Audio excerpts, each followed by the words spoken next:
everyone, and welcome back to another episode of my first playthrough of Honkai Star Rail. We are back again to finally now start our first adventure missions in Penacony.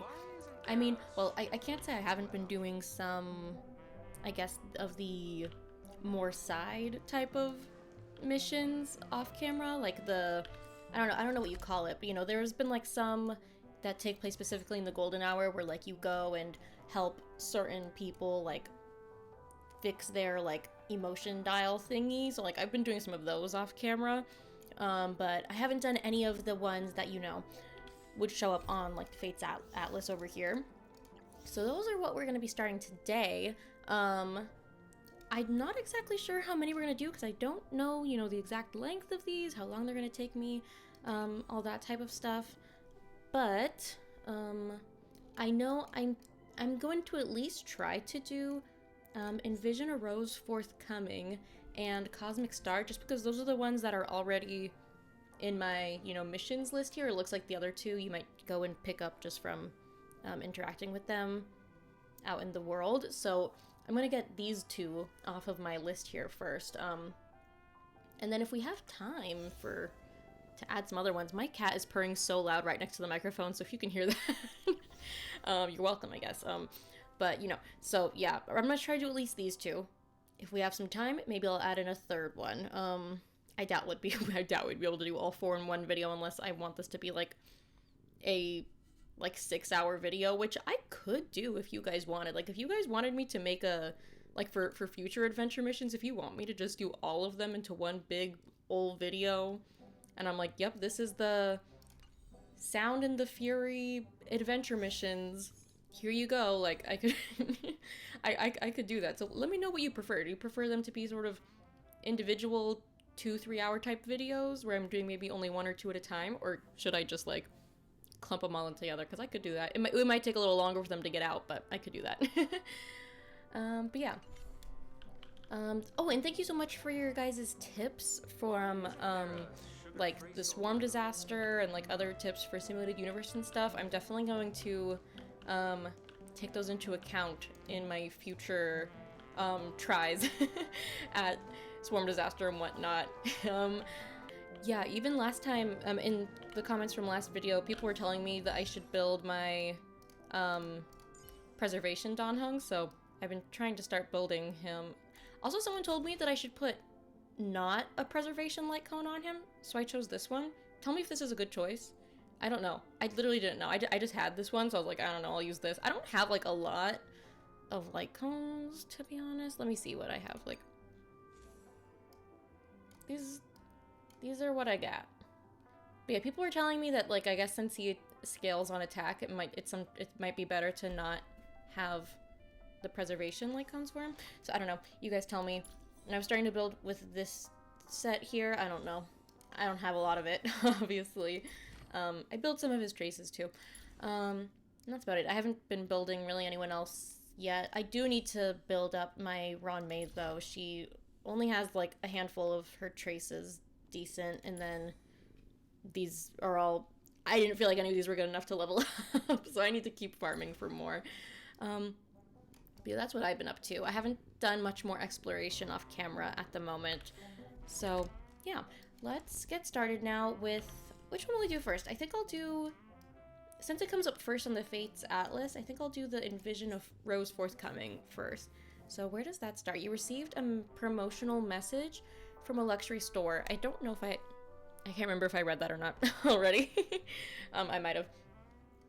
You have received I have terrible memory. You received a promotional message from a luxury store. Ask the shopkeeper Coconut to, how come when I say it sounds like coconut? I know that it's coconut, but I feel like when I say it, it sounds like coconut. Oh no. Ask the shopkeeper to get more information on the details. Gotcha. Okay. Consult the shopkeeper. Over in, is this golden hour? Yep, okay. Well, let's get started then. Teleport. Oh, I forgot that this happens when you go into the dream world. Every time this happens, I'm always like, oh, okay. Wherever crowds gather, there is always an undercurrent beneath the surface. Which way?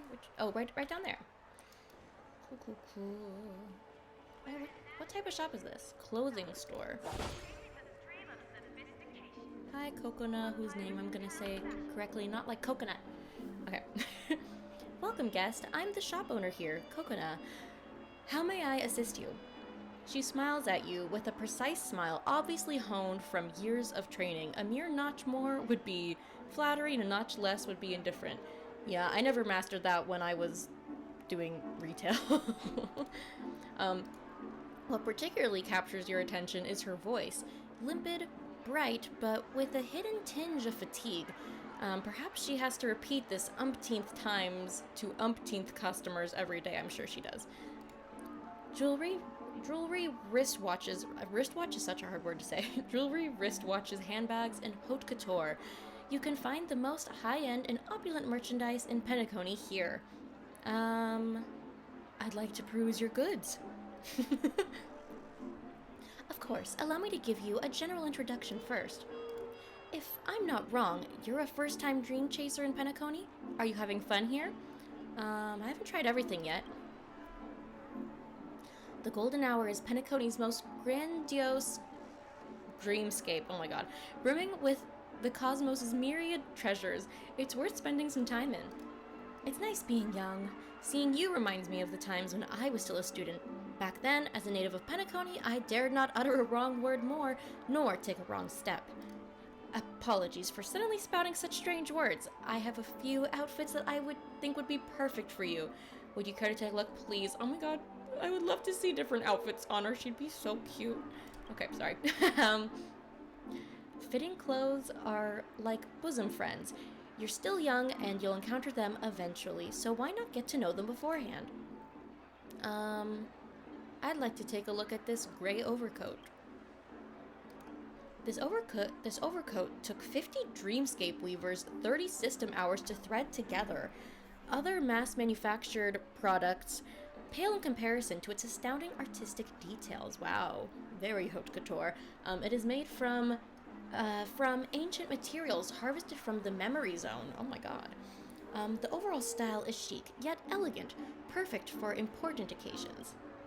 Let me take a look at the black boots. I love a black boot, IRL. These boots' materials hail from an outer planet, requiring the colossal mental efforts of 80 dreamscape weavers in the tanning and tailoring process. The journey to harvest these materials was highly dangerous. The very reason that only 300 pairs of this limited design were sold this season, and our shop only has 3 pairs left. Let me take a look at the white pants. These pants are an avant-garde creation by the renowned designer Mr. Kunde, or Kund, I don't know. Special mention has to be made of its embroidery. Its inspiration originates from a certain famous painter and is woven with golden threads. That's all. Why does it feel a bit forced? This is the latest issue of Dream Couture. You can learn more about the fashion items in this magazine. As Coconut passes you a magazine, she shuts her eyes, a frown creasing her brow, and her body wavers slightly. Could she be unwell? Yeah, she looks very sick, in my opinion. You pick up Dream Couture and flip through it, your eyes perusing the stream of its dazzling catalog, until a note falls out between its pages. What's this? Coconut's note. Month blank, day blank. A leather coat, delivered to Miss Vitata. A limited edition handbag, delivered to Miss Anna. Today, 3 more customers have appointments at the store. Miss Gerwin, crossed off. No, Miss Gerwin passed away a long time ago. What am I writing? After I had a visit with someone in the family, I seem to have forgotten a lot of things. I'm not as easily discouraged as before, but my heart always feels empty. Oh, and I get tired easily. When I get the chance next time, I'll ask the family. I keep feeling that they took something away from me. They've always been doing that. I'm not as easily discouraged as before, but my heart always feels empty. I wonder if this is kind of like, it's like Clocky's dream dial thing, where like you're putting the emotions onto the people. What if they gave her like a happy emotion, but you know, it kind of, you know, doles out her other feelings. I don't know. But definitely the family did something to mess with her, and it's definitely making her not feel well. Oh, TikTok over here, quickly! Am I gonna do his voice the whole time? I don't know. I don't think I am. Okay, so it's a clocky situation. Welka, are you the customer from just now? Kokona looks a tad lost at the sight of you, but you two had just chatted a few moments ago. Miss Kokona, are you feeling alright? Sorry, I've been a bit tired recently. So, how may I assist you? You look pretty tired. You should take a break. I'm sorry for providing you with an unsatisfactory shopping experience. Girl, take a break. It's fine. Please. Anything else she says? Same thing. Okay. Hiya, Clocky. Sorry, I'm sorry. Okay. TikTok, something's not quite right about the person you just spoke to. I feel it too. She looks really tired. That lady with the nice voice, she's lacking something in her. You saw what she wrote too, right? She thinks there's a void in her heart, like she forgot something really important. Okay, interesting. It's interesting that, like, Clocky, like, obviously she thinks that it has something to do with the family, but Clocky's like, yeah, I don't know what's wrong with her, but, like, something's wrong with her, so, like, Clocky doesn't have anything to do with what might have been done to her with the family. I don't know. I reckon she's lost some part of her heart. Lessels, we must make her whole again. Okay. I can do that. The overconfidence. Hey, we're back. A guest. Welcome. Oh, it's I you. guess. Thank you. Oh, she sounds so sad, though. Her voice, no. Oh, it's you. My sincere apologies for the subpar experience just now. At least she remembers. How may I assist you? Oh, start the clockwork. Unlock the emo dial. Sad. We had to use a sad dial. Sorrow streams into Kokona's heart like a stinging surge.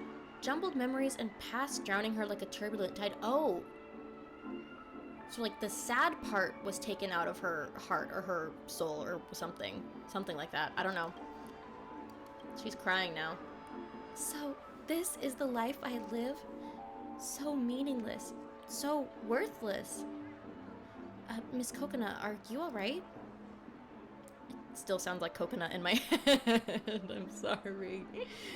Coconut's a beautiful name. And I just keep ruining it.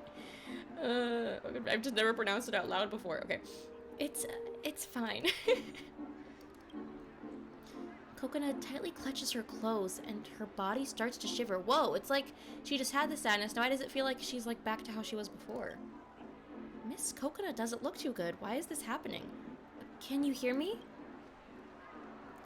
Deep breaths, Coconut. Deep breaths. It's working hours now. You've got to get it together. When you wake up, it'll all be fine. Just like before, deep breaths, deep breaths. Don't cry. Oh God. You just have to get through this. This situation seems to be getting out of control. I'll go get the dream nurse right now.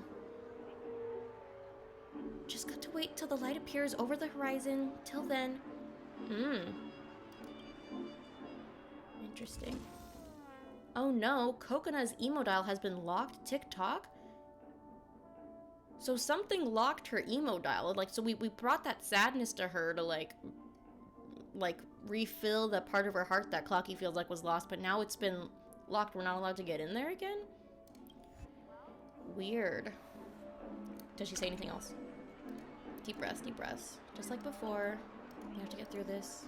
Oh, I'll get the dream nurse right now. Okay. Where's the dream nurse at? Oh. All the way here? Where is this? Oh, is this the dream VIP area or the real life VIP area? I'm curious. That is so strange. Okay, this is the reality.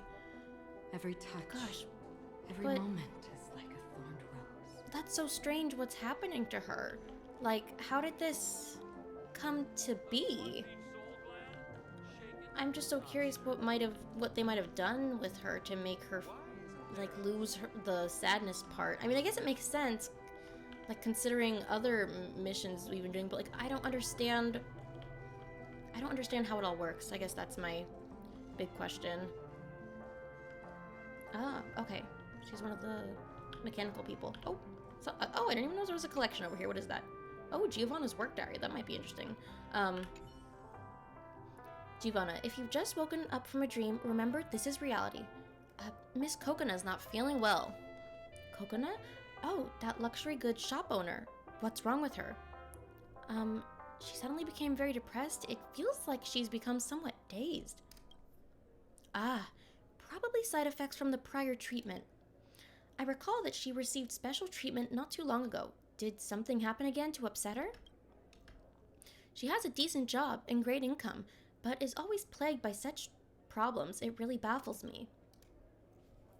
Giovanna nonchalantly continues working on whatever she has on hand, as if this isn't the first time she has encountered this problem. Is Miss Coconut ill? What sort of treatment did you give her?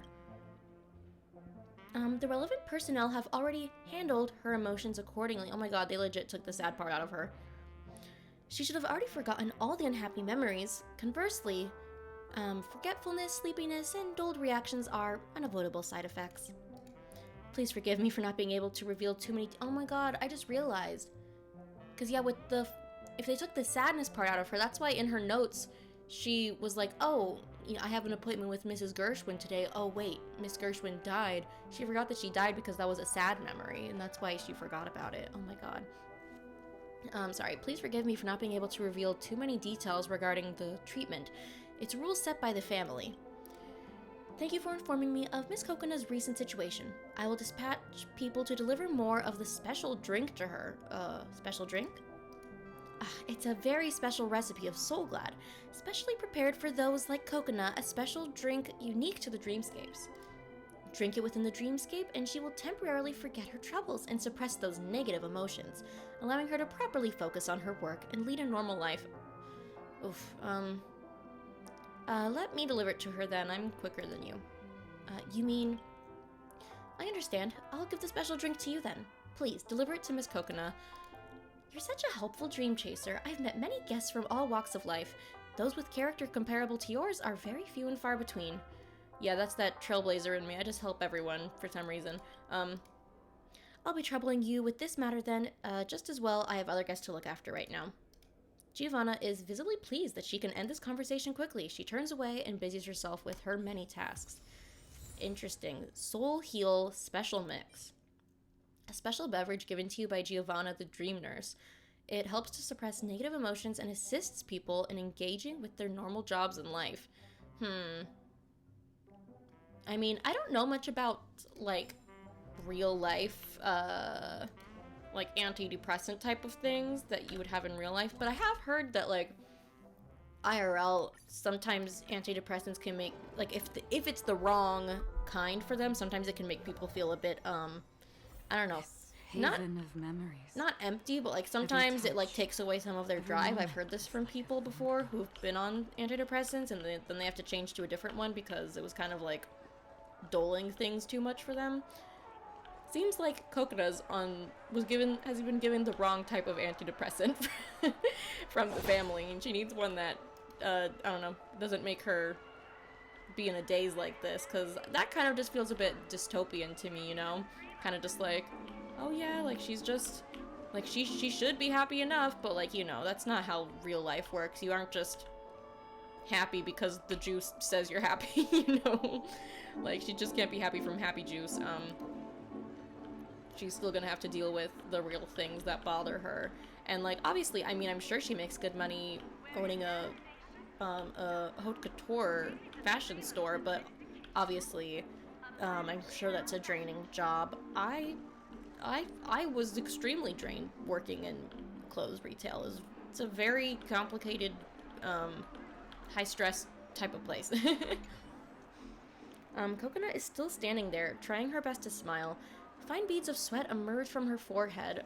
Some passing guests notice the strangeness and start to murmur and point at her. Hey, take your judgment somewhere else. Jesus. Oh my god. These people. There's literally no one there. I'm like, hey, you pipsqueak, what are you staring at? Sorry. Welcome, esteemed guest. I am the shop owner here, Coconut. How may I assist you? Coconut, it's me. Ah, it's you.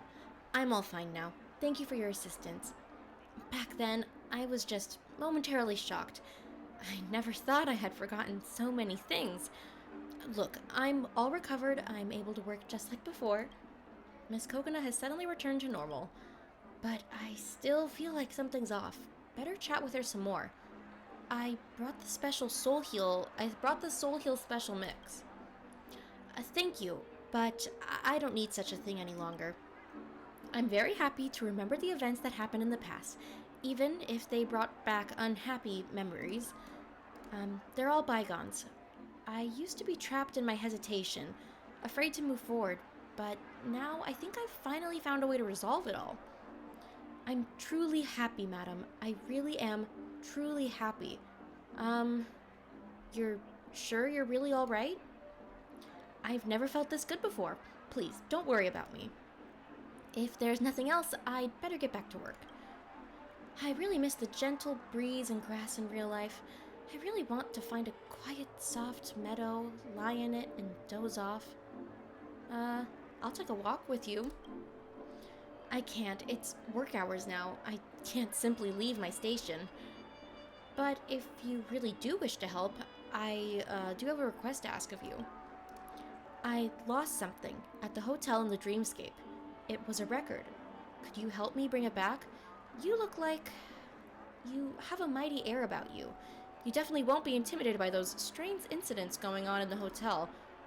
As for the reward, you don't have to worry. I'll pay whatever it takes. Money has no meaning to me anymore. Sounds important and interesting. I'll help you get it back. I can't tell if should I be wanting her to drink the special Soul Glad drink? I don't know if I want her to. I don't know. I'll help you get it back. Thank you for your kindness. Okay, but we're gonna do it. But you must first drink the special drink. Okay, if it'll make you happy, please give it to me. Look, I've drank it all. Now, please rest easy and go. Well, okay then. Guess we're going back to the Dreamscape hotel. Thankfully, I've already explored this whole place. What's the quickest teleport to here? I don't know. I guess we'll see where it takes us. Oh, here. Okay. Jesus. I'm sorry. Do you know how shocking it is to see him here? I didn't know he was here. Wait, because doesn't the mission for the next thing start in the... Oh. I thought the next mission starts in the Reverie, reality, not in the Reverie Dreamscape. I didn't know he was here. Excuse me. He just scared the crap out of me. I had no idea he was there. Oh my god. I'm going the right way, right? I forgot where I was going. He surprised me too much. That was terrible. That was really terrible. Oh my god. I really hated that. And... oh, over there. Oh, hi everyone. Glad to see you all again. Oh, the place that Miss Coconut mentioned should be around here. Oh, over there. Okay. Hey y'all. I'm just gonna... Stream forth. Okay.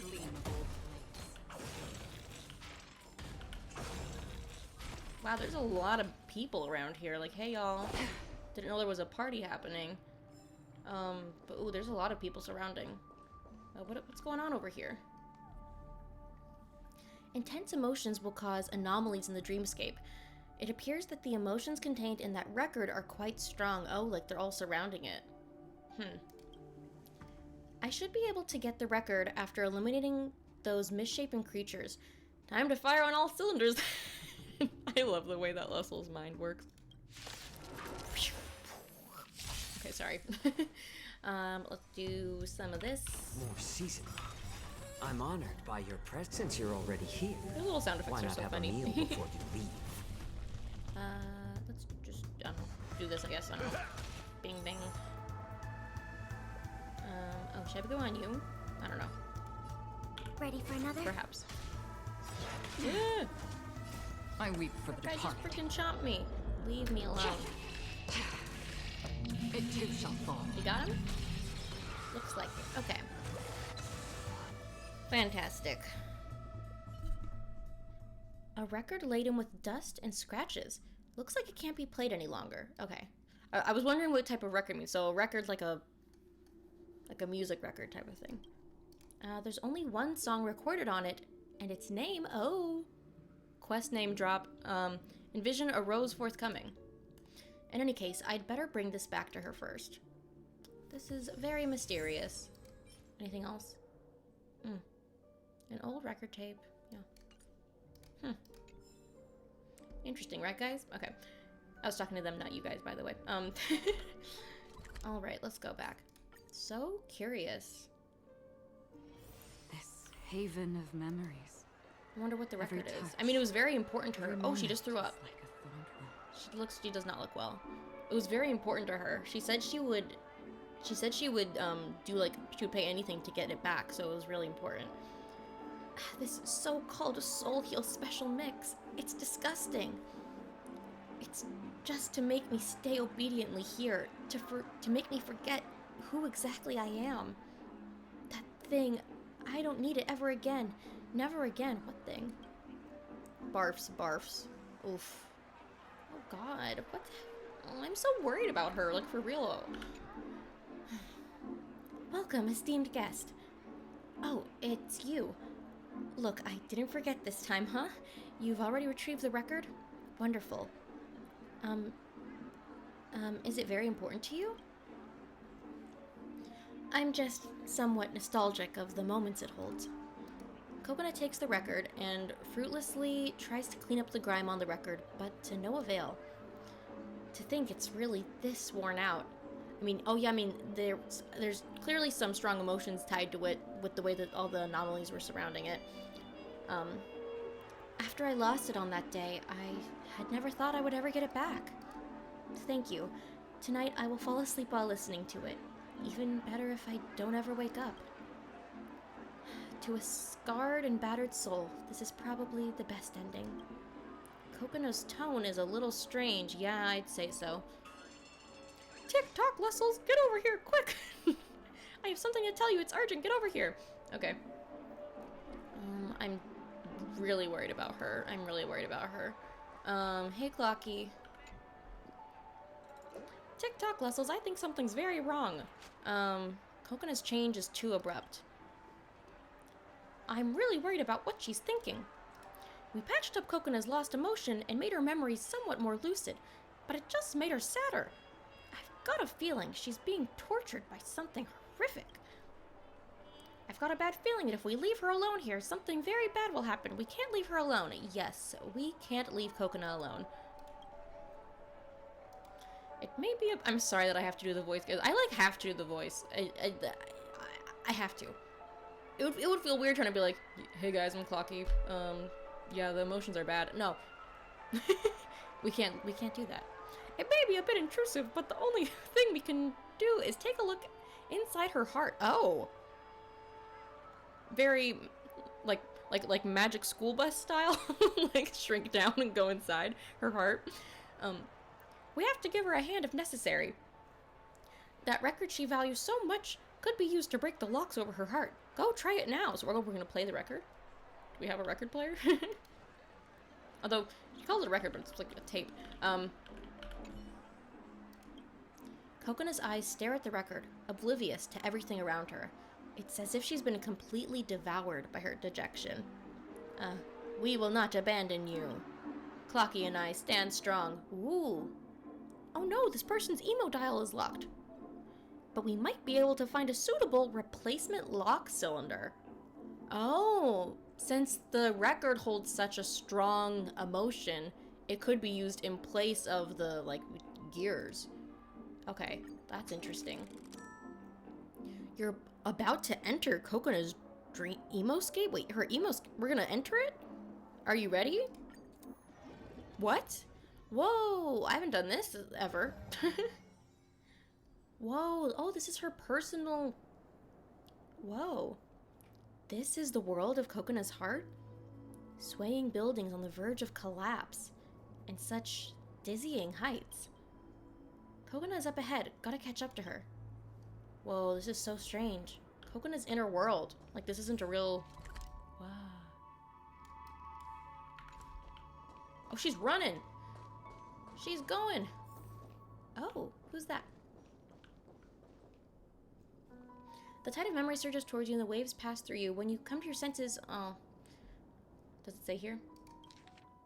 Oh yeah. You become Cocona's reflection. Gotcha. So we're like in her point of view. A young girl singing faintly echoes across the area. It lingers for a long while, as if longing for something. And then, a memory rises from the sweet epilogue. Teacher. Coconut, that... Is the song her song? Was she a singer? Coconut, that's amazing. Be it pitch, rhythm, or emotion, your vocal performance far surpasses those in your age group. You have a superb understanding of music and can quickly capture the spirit that's been conveyed in a song. You are a rare talent. And your timbre, it is smooth as satin, and from low to... This music is making me emotional. And from low to high pitches, you've managed to keep your timbres steady to a considerable degree. You have a rare and precious gift. I truly appreciate your guidance, sir. I've never dreamed that such beautiful songs could be produced from my voice. Don't thank me. Thank your own talent and hard work. If you wish to become a 1 in a million singer, you must find a better teacher and embark on even more arduous training. The competition in the industry is brutal. Only a fair few can stand under the limelight and bask in applause. I haven't thought that far yet. For now, I just simply love singing. Are you not ready yet? I understand, but you will have to make a choice one day. I missed many golden opportunities when I was your age. Listen to your teacher this once, Coconut. Treasure your talent, and don't make a choice you will regret. Sir, having a dream is a childish, cruel thing. If it is not attained, the pain from a shattered dream may utterly destroy a person. It's interesting calling, her, I guess, an aspiration a dream specifically, just with the context of where we are, calling it a dream, kind of makes it feel like it has double meanings. Work hard and walk forth, child, and don't look back. You belong to a grander, more magnificent stage. I understand, sir. I'll do my best. This is your final lesson, Coconut. I will teach you everything I know. I will hold nothing back. Wow. Oh my god, I'm literally Coconut now. That's fun. I don't think we've ever had I can't remember, but I don't know if we've ever had a mission where, I get to be an NPC before. I don't know. Maybe I'd have. I don't know.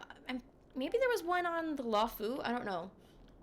But I feel like I've never been this type of NPC model before at the very least. Whoa. Hey guys, I'm Coconut. Oh, the piano. But yeah, things are starting to come together here. It's kind of really sad. Piano. This piano is like my friend. Joy or sorrow, it will always share them with me and bring me comfort. Piano really is like that. I love piano. Each time the piano plays, I will feel myself transported to another world. Old friend, will you sing with me this time as well? Play a melody. I've suddenly thought of a good motif. If we expand on it just a little, perhaps we can even pen a nice melody. Oh my god, guys, what if this is the melody? Okay, what name should I give it? Guys, if it's Envision or Rose Forthcoming. Oh my god. Can I click on it again? I'm just curious. It's the same thing. Okay. Oh, is that a bass or a cello? I don't know. Friend. Coconut, you're about to graduate soon. Have you decided on what you want to do in the future? Me? I haven't decided. Why is it wiggling? Don't be shy. How about I tell you what I want to do first, then you tell me. I've no grand ambition, no desire to become some financial elite. I only hope to get a decent job at the Gilded Hour and live out a comfy life. Oh, we've never been there. But our mysterious Coconut, beautiful Coconut, smart Coconut, she's definitely different from me. Let me guess. You want to become a singer? Yes, I'd like to work in something related to music. I knew you were different, Coconut. When you hold a concert at Penacony Theater, I'm going to show off to everyone. Look, that's my best friend. You're so smart, and you'll succeed in anything you do. I can't wait for the day I'll be able to wave glow sticks and cheer for you on stage. I bet you'll be so gorgeous when that time comes. I'll work hard to become the image in your mind. Coconut, have you been working hard recently? You're always in a daze in class. You must be writing a new song again, aren't you? How did you even guess? Come on, let me take a peek. Even just a name will do fine. Ah! Sorry for screaming, guys. I'm sorry. The name is from my favorite poet. Envision a rose forthcoming. A wonderfully poetic name. I'm certain it'll be a great song. Judging from its name, you have to show it to me when you're done. Wait till you're performing this song on stage. Your dream will shine as bright as Penacony's 12 hours. I'm impressed just thinking about it. Oh, what a nice friend. What a good friend. Like, okay, believes in her. Oh, are these her parents, maybe? They kind of look a little bit similar. Oh yeah, he even has the same eye color as her. Oh yeah, parents. Duh, I could have just read that. Coconut, you're all grown up now. Have you thought about how you want to live your life yet? Coconut, why do you keep refusing to tell us your plans for the future? I hear your classmates have all found their places in life, and we're getting antsy too. This girl, she's always been an odd one since young. I wonder who she takes after. And what gives you the right to say that? Have you ever cared about her one bit useless bum? Oh my goodness, please don't fight. It's all because of you. We're worried to death. All right, stop it. Stop screaming. Coconut, tell us, what are your plans for the future? I'd like to work in something related to music. What? Say that again. I don't think I heard you right. Oh, he's P.O.'d.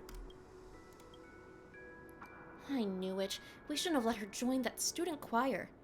I'd like to work in something related to music. Music? Singing? Coconut, is it because you've been so stirred recently that you've been having such naive thoughts? You're not even classically trained, and you're not exactly pretty, and your voice is ordinary at best. Coconut, let's think of something more practical, shall we? Okay. These guys straight up being the polar opposite of her bestie over there, who was like hyping her up in all aspects, like, oh, you're so smart, you're pretty, you're talented, you got a good head on your shoulders, and they're just like, oh, naive, ugly, untrained, blah blah blah. Like, dang, that's your daughter. Oh my god, like, have a little bit of faith in her at the very least. Jesus. My teacher said I could walk this path.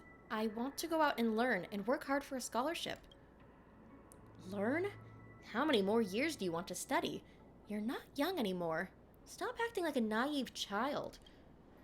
Have you been misled by that music teacher again? Is that why you're having such strange thoughts? He just thinks you're naive and easy to fool and is trying to scam you into paying more tuition. He literally said that was the last lesson he would teach her, like he's for real not scamming her. Coconut, you must remember that we're different from the family and those wealthy dream chasers. We're Penaconian natives. Compared to those rich folks, we don't have many choices laid out for us. And, like, I understand the stress of that. Like, I get it. Like, you know, why... I understand, like, you don't want her to go out and try for something risky that might not work, and she might lose a lot of money, waste a lot of time, blah, blah, blah. I get it. Like, why not just go for something stable that you know will work? But, yeah, it's a bit unsupportive, and, like, yeah, I can see why Coconut has a lot of underlying strong feelings. Listen to your parents. We've worked a long time at the hotel and have some connections with the family.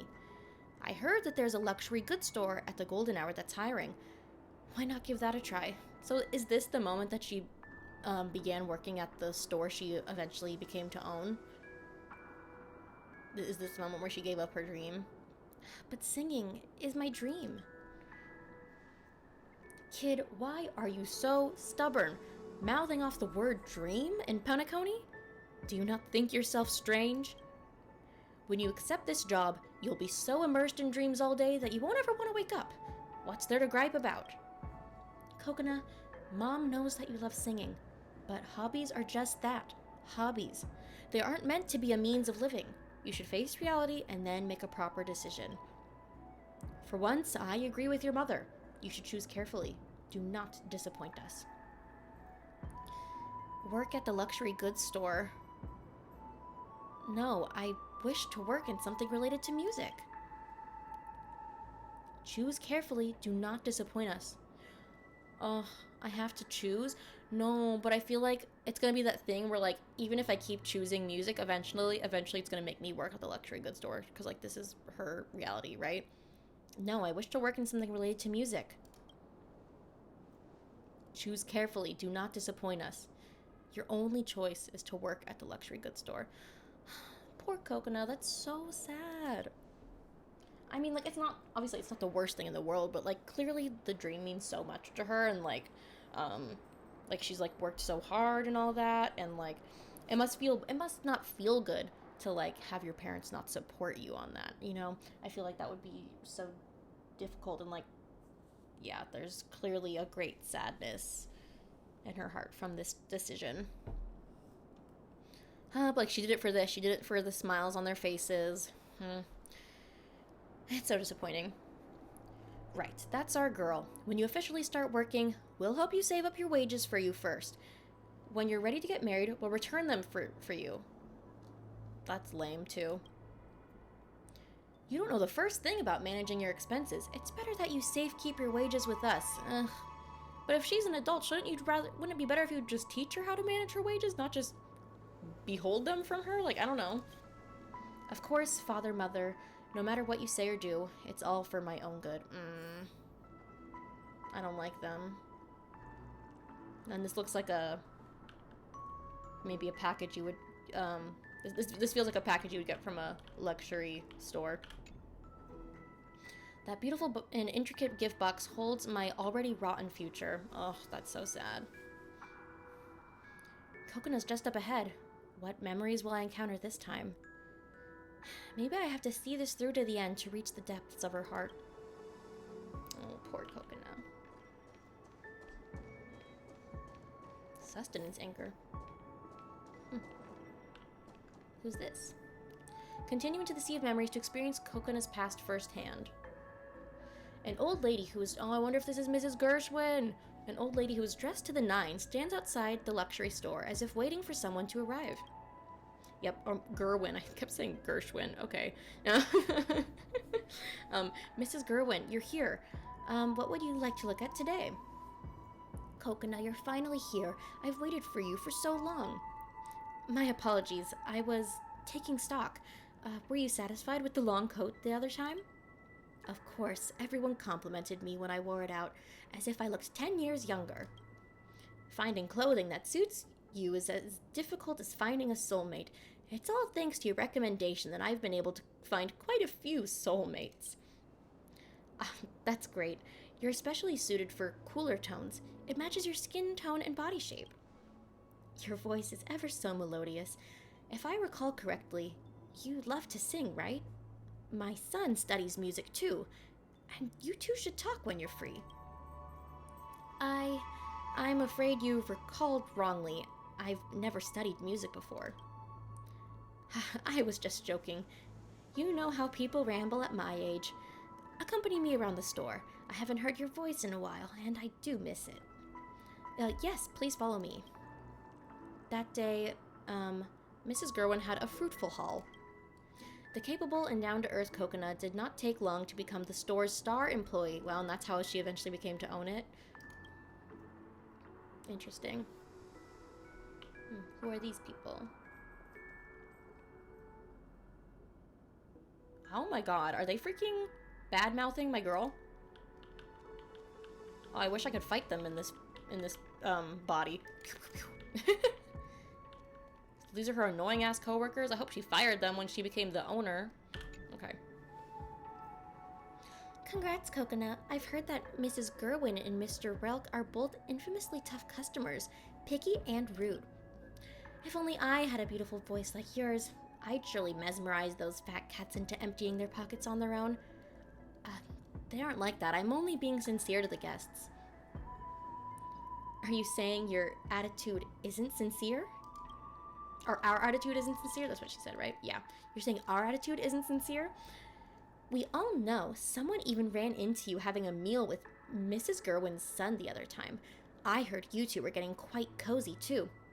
So how far into the relationship are you? beware of those rich folk. They're all masters at manipulating people's feelings. Oh, and there was another time when you were in the boss's office for a long time, chatting and laughing.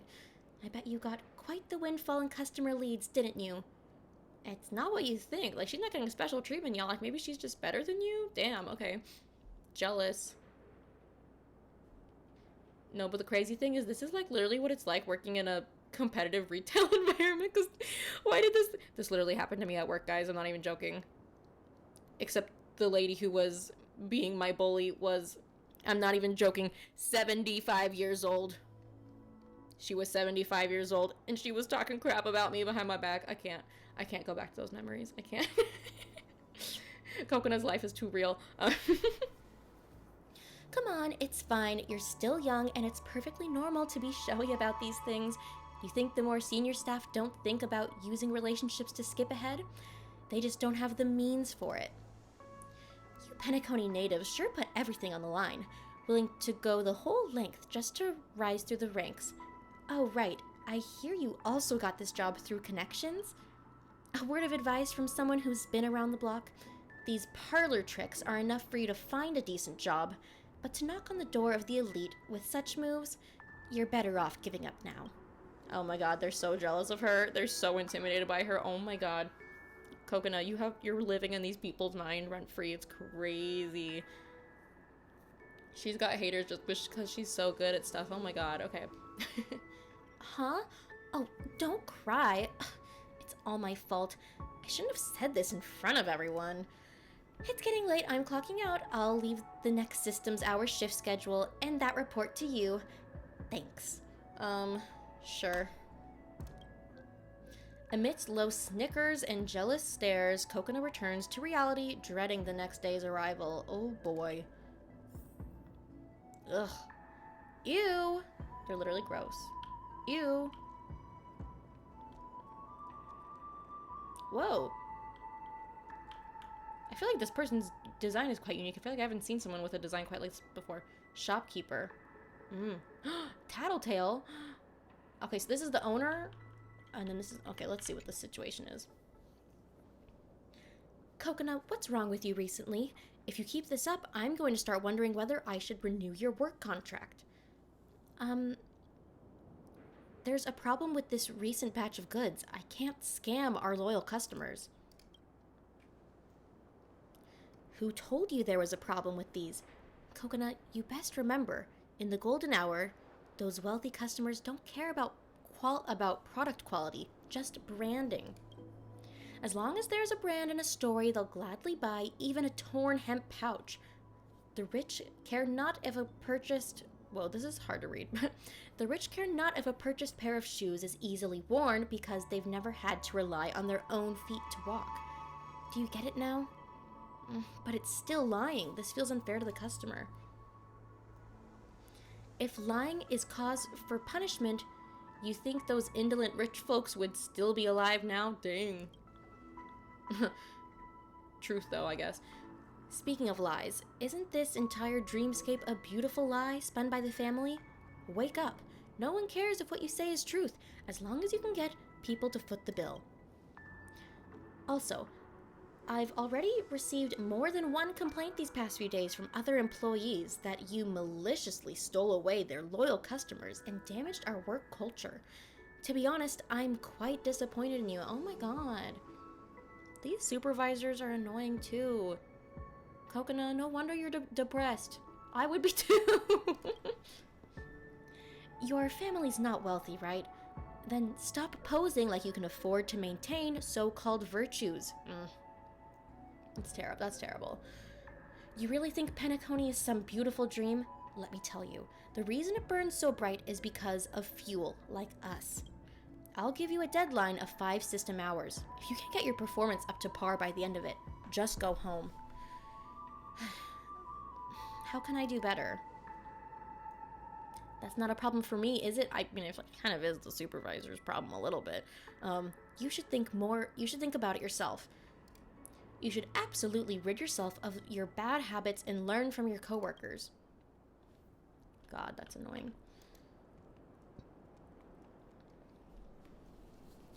I may never be able to hold my own in the dreamscape. I've been a caged bird since birth. I should have realized that, but, wow. The symbolism. The birds are behind the window display in the bars. It's like they're caged in the department store, and like, but they're also, it's like, love that. I love it. Sorry, did I miss the last thing? I did. I did miss it. Right? Oh, no. But be more strict on yourself. Coconut, you carry the wishes of so many people on your shoulders. Perhaps these are the rules of the game in the adult world. Oh, wow. Oh my god, literally her ego. Who are you? You look just like me, but I don't recognize you. Wow. I'm Coconut. You wish to replace me, but you're not me. You haven't come to find me for a long time, and yet you're here now. What do you want? What do you desire? I need a new me. Do you remember when you were young? You once made yourself a promise. No matter what happened, you would always smile. But now, you've entirely forgotten. What cruel punishment will you meet upon me? You will use any and all means to destroy your own innocence, kindness, honesty, and principles? Will you sever it in two in a heartbeat, or tortuously grind it down with time? After you kill me, what will you have gained? What else can you leave for yourself? Wow. I'm sorry, I had no choice. I already know I am not your match. All virtues are shattered with a single touch before the inescapable and ugly truth. But I will give my all to resist you, because I am your innocence, kindness, honesty, and principles. No matter what, I still hope to leave behind a seed, a bloom of a future's rose. Are we gonna fight our ego? Coconut, vanquish your innocence, kindness, honesty, and principles, and then embrace your victory. We're gonna kill the ego? That feels like a bad idea. I don't know. Well, More seasoned. here we go. Step up, let's see ya. Battles you don't want to fight, you know? Like, it's really like that.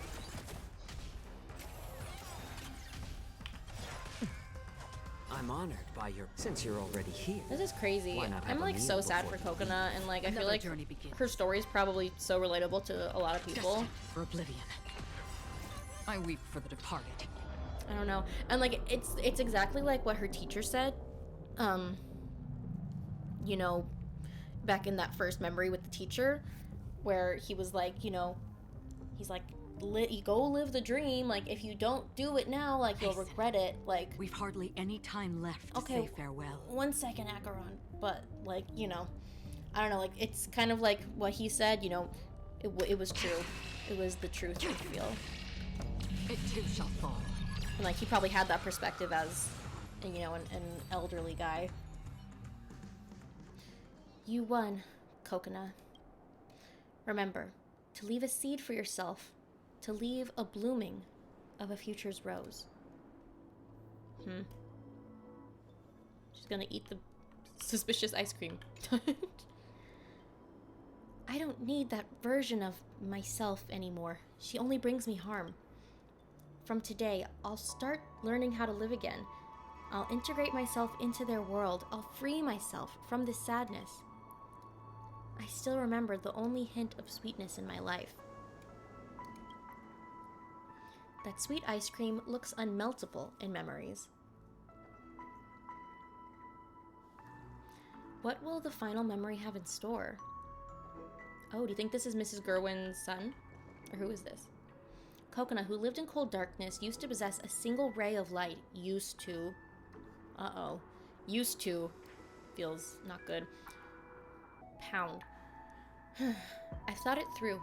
I do not wish to continue living like this.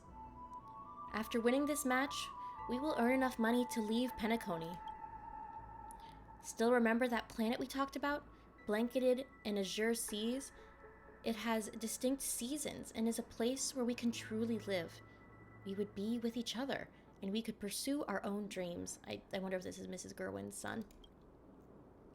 It's too dangerous. Do you have to compete? Oh no. Is he like a boxer or something? Because what he said, a match? Winning this match? I don't know. Dangerous? I don't know. Or maybe it's like something else that could be scary.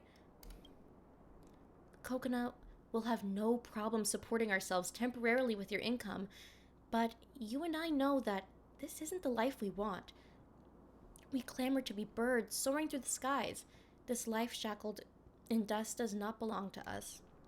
But cheer up, Coconut. I'm a pro at Roboball. What the hell is Roboball? But I guess it's a dangerous something.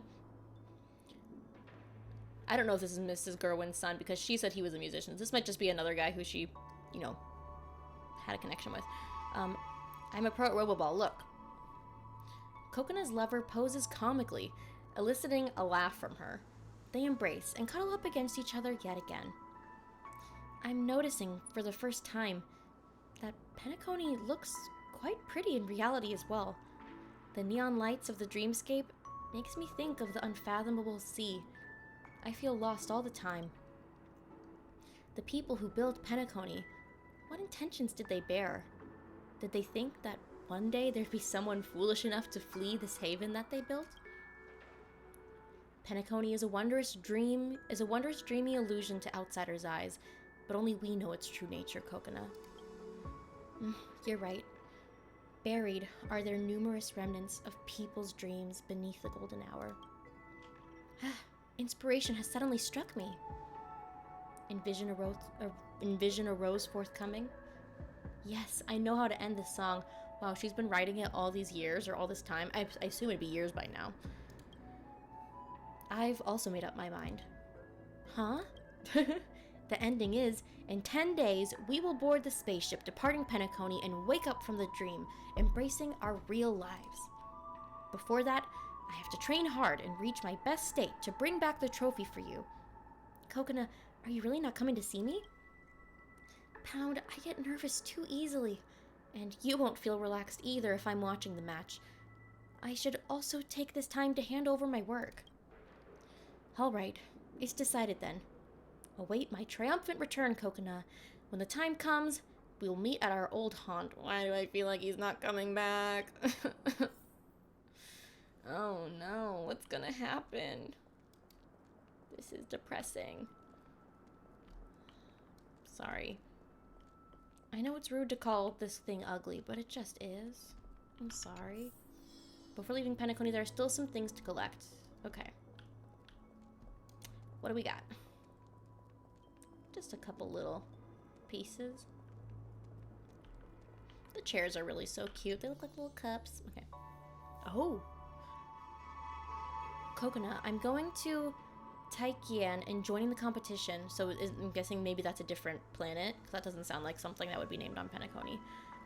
I'll come back and look for you when it's over. We'll meet at our old haunt. In case I forget, I'm leaving my file and papers with you. You can count on me to keep them safe. Oh, she said something else. I didn't read. Me stressed? Don't worry. I'm the only one who can beat me. Don't worry. I'll hurry back first thing. Speaking of which, Coconut, is there something you're forgetting to give me? Coconut tiptoes and gently kisses Pound's face. That's sweet. Cheering. Real. Okay. With this kiss, I'll never ever lose. Don't forget, envision a rose forthcoming. I will be the first person to hear it. I'm depressed already. I'm literally already so depressed. Collect. I'm depressed on Coconut's behalf. I can't even imagine how she feels with this being her actual life. Coconut, close your eyes. You feel something made from a soft, smooth, and solid material sliding into your palm. The warmth of another person lingers on its surface. Guess what this is? What is it? Soft, smooth, solid material. A record? Oh. Whoa, such a simple question and you still didn't get it right? The answer is a ship ticket. A ticket departing in 10 days. I even bought 2 window seats. We can enjoy the stars together that way. Coconut, why are you crying? Coconut, we should be happy. The palm-sized ticket rests in her hands. So light, yet so heavy. As if it possesses a power to drag the future along with it. Oh my god. Coconut! I literally have tears in my eyes already. The quest isn't even over yet. What am I gonna do? He's facing away. Oh, is that him? He's wearing a different outfit. Is that him? Who is this? Oh no. Pound, I'm here. Did you have to wait long? I was worried sick. I'm literally already crying. I was worried sick since you didn't contact me after the competition ended. Huh? This isn't Pound. I knew it wasn't him. Miss Coconut? That's me. And you are? A pleasure. I'm Pound's friend. I'm here to deliver a message in his stead. In his stead? Why? He promised to meet me here, and then we would leave together. I'm afraid circumstances have changed, Miss Coconut. I'm guessing that the reason Pound had me deliver his message to you is because... it's because he probably won't be returning to Penacony. What? Why? Are you alright, Miss Coconut? I understand. It's just regretful. But Pound hoped that I would tell you the whole truth. He believed that it would make you feel better. In order to achieve his promise to you, Pound borrowed a sum of money from the family, an inordinate amount. He used all his money on a bet. He was betting in Robo-Ball competitions. He used all this money on a bet. He bet that he would become champion. So he was competing in the Robo-Ball competition and he was betting on himself, but he took out a huge freaking loan. He bet that he would become champion in the amateur bracket of the Robo-Ball competition. Alas, Pound's technique was superb, but competition always has its unpredictability. Pound only lost the championship by a hair's breadth, but that also means... I think you know what it means, Coconut. Wait.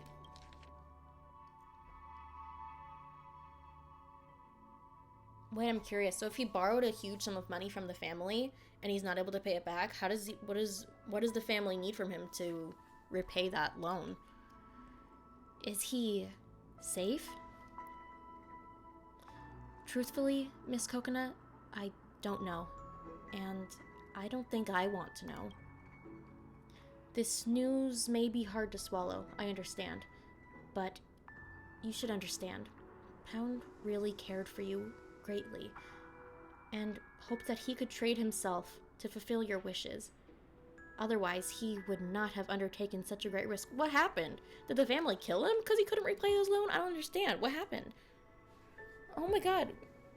Please, please elaborate, Coconut. I mean, I don't want her to relive this, but please elaborate. What the hell? Oh, right. Pound wanted me to give you this. It's 2 expired tickets for the Robo-Ball competition. I'm guessing it was a match you both watched back then? Receive the tickets with trembling fingers. Then, that's all I have to deliver, Miss Coconut. I wish you a happier life down the road. What the hell? What? Tickets, music, I don't need them. I don't need any of them anymore. Oh my god. Guys, I'm just crying. I don't like it. I'm so sad. I'm so upset.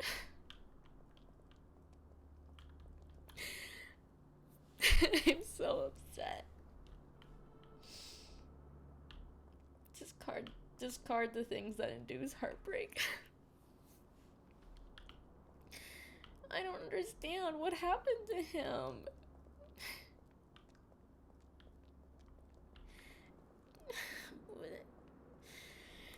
If he borrowed a huge amount of money from the family, what happened to him? I don't... I'm so... what happened? I'm so upset. Flower bed. Coconut stares blankly at the plant before her, as if her soul has been buried in that blackened soul. Throw bounce tickets away. The tickets disappear among the verdant leaves, making nary a sound. Just like her heart shattered mutely among splintered pearls and jade. Throw away the record. She hurls the record into the flower bed, and it emits a dull echo as it hits the edge. As if that sound marks the end of a sentence, she is also a prisoner in this web of tragedy. This place, it should be the destination of Coconut's memories, right? Coconut, where are you? Why are we in black and white now? Oh my god. I'm so upset. Okay, I literally think I need to maybe pause for a second to recompose myself because I'm gonna be sniffling all over this dang microphone.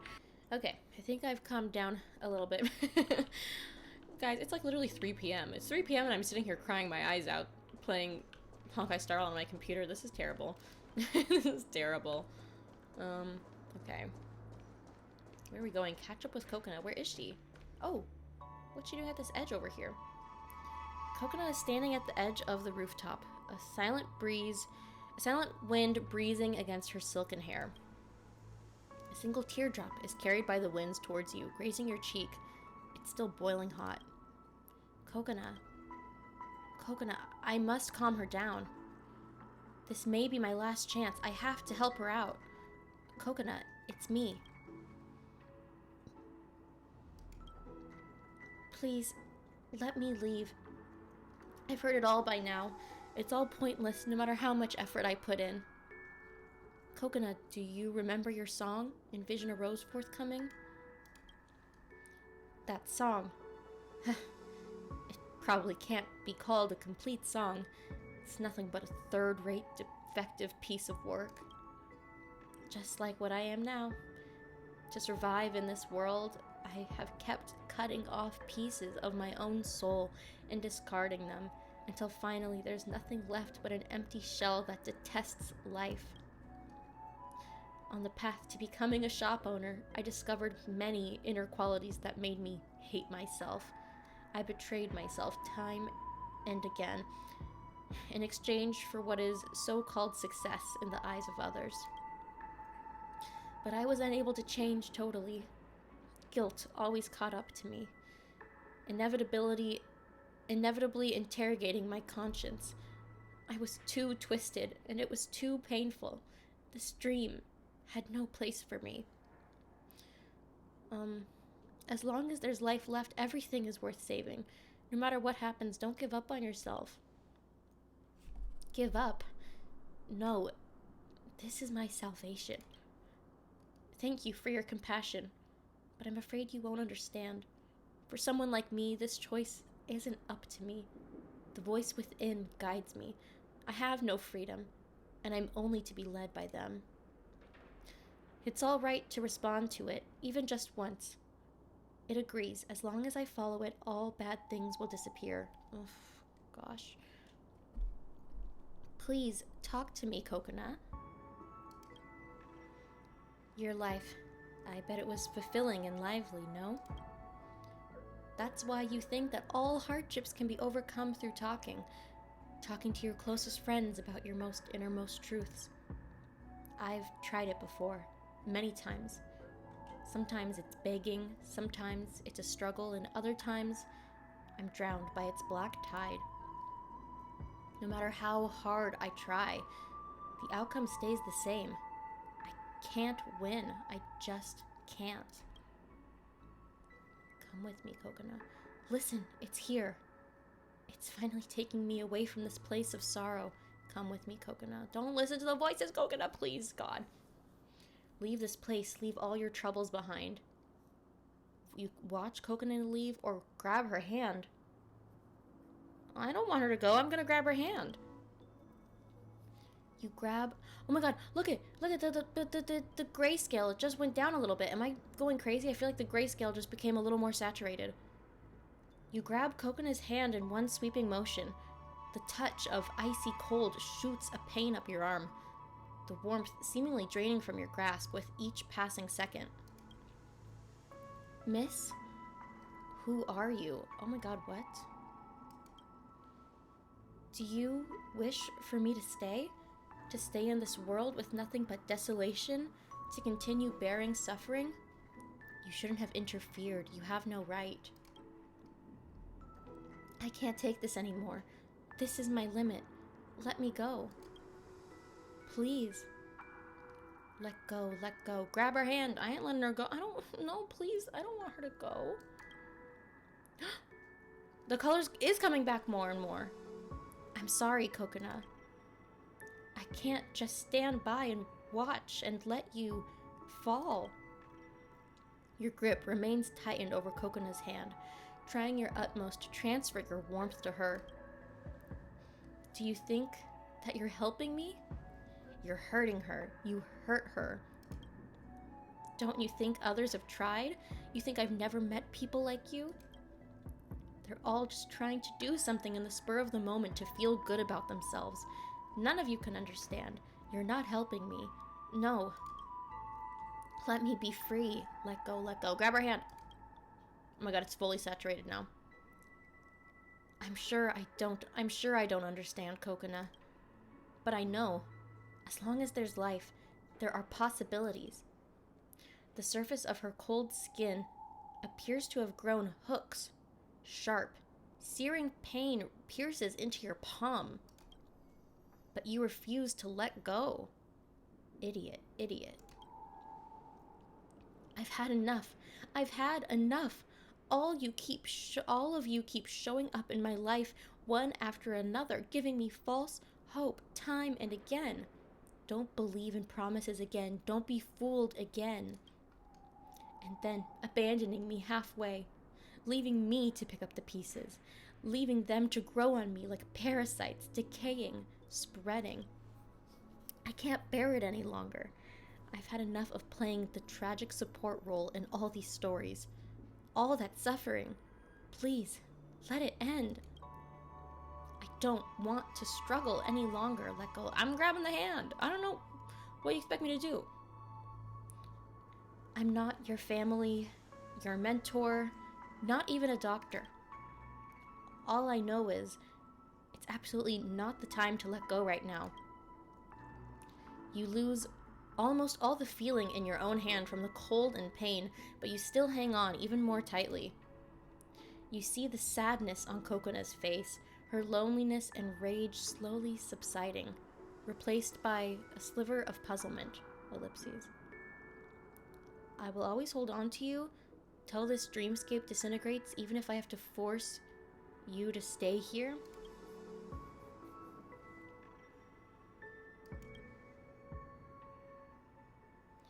Do you know that this thing you're fighting against, it isn't a real person? It's a disease, a nightmare, and an unseen enemy that can't be touched. I know you're very strong, but no matter how powerful you are, you will never be able to defeat a formless enemy. Even if it's pointless, I still have to challenge it. Miss, you really are a strange one. That voice, it's gone now. It will be back, that I'm sure of. But at least for now, in this very moment, I'm not being wielded by it. Thank you. Thank you for not giving up on me. Even if just for a fleeting moment, but you've at least let me understand now that someone still cares, that someone believes in my resolve to fight. I also have one last request, miss. I'll listen to every single word. A smile breaks out on Cocona's face. You're certain the smile is coming from the bottom of her heart, unmarred by emotional complications. Could you please loosen your grip a little? It kind of hurts. We're grabbing too tight. She's like, ow. She's like, stop, please.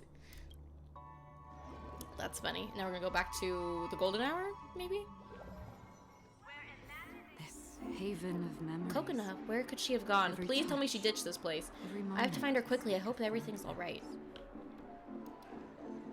Is she gonna be looking at the theater? Oh no, she's over here. Well, she's looking at the pee-pee fountain. I'm sorry. I'm sorry for calling it the pee-pee fountain. I'm sorry. I'm sorry. Guys, it's really important to think before you speak. It's so important to think before you speak. Don't be like me. Don't be like me.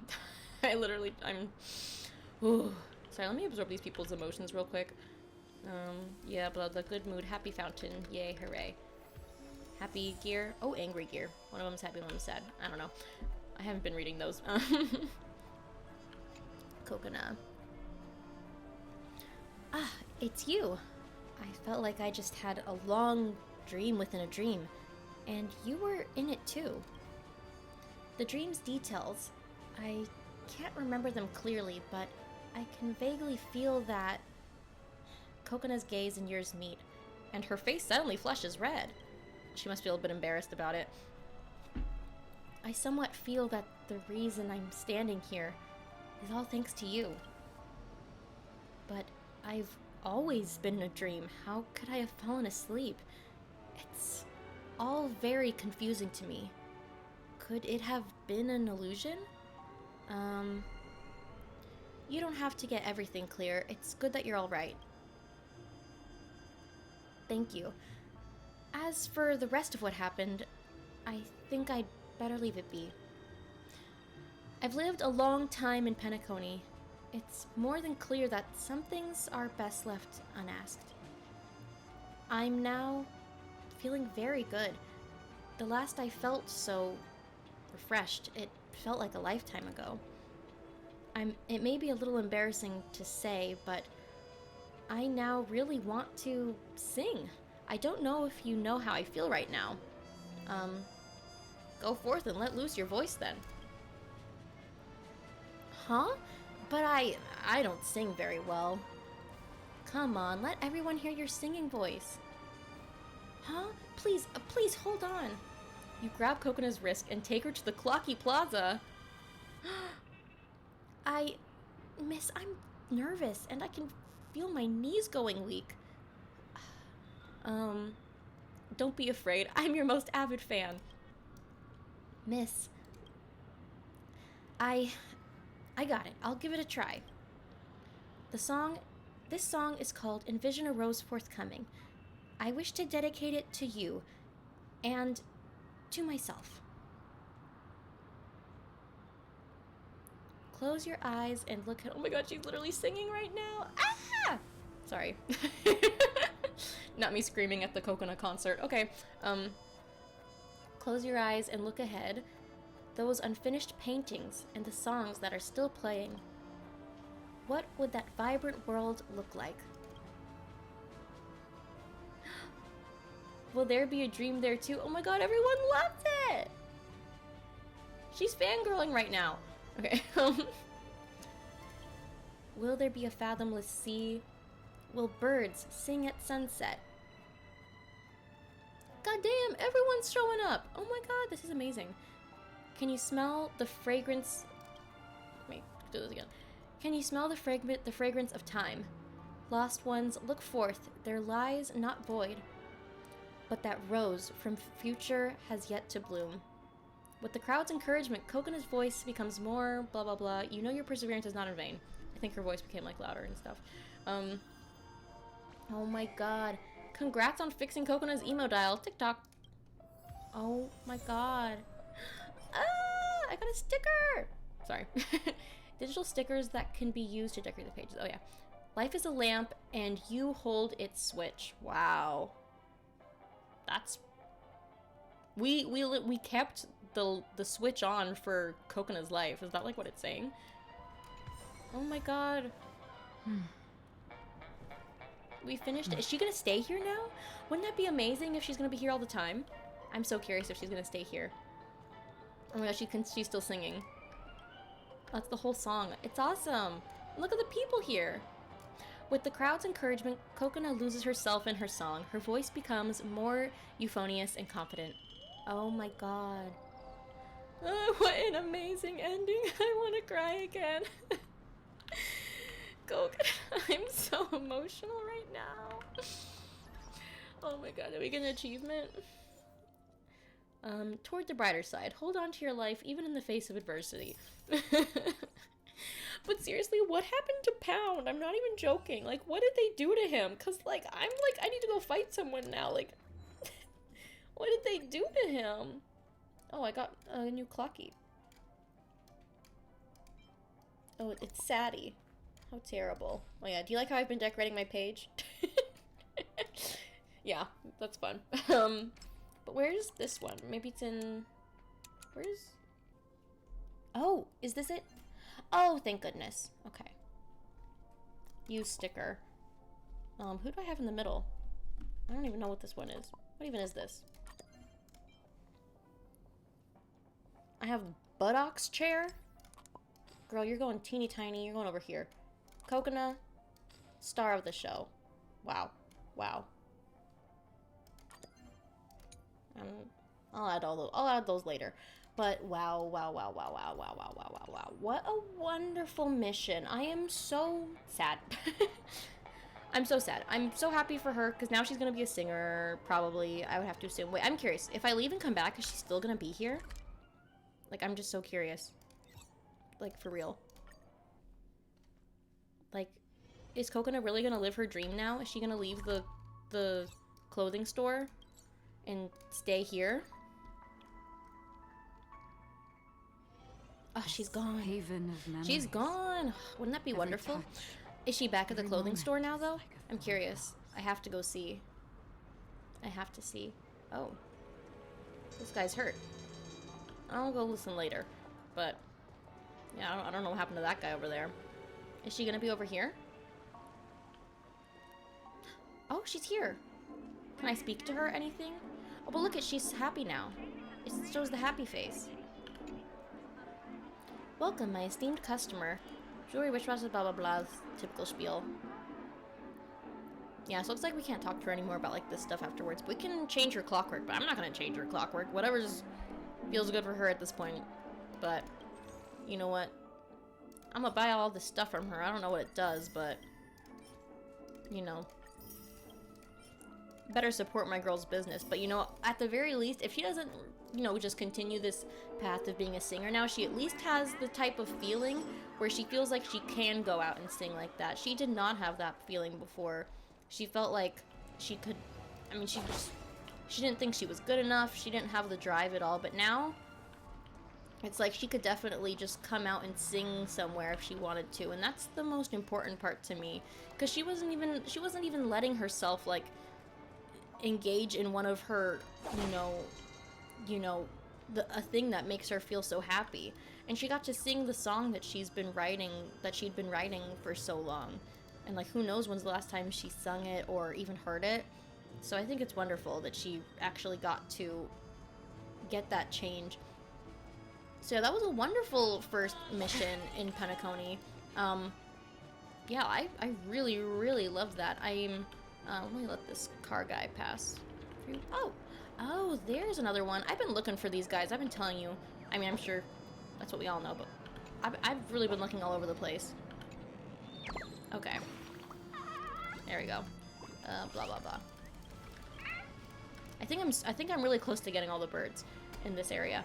But anyway, oh, what the heck did I just run into? Oh. Sorry. I'll be performing the Song of Beauty at this concert. Please don't miss it. Okay.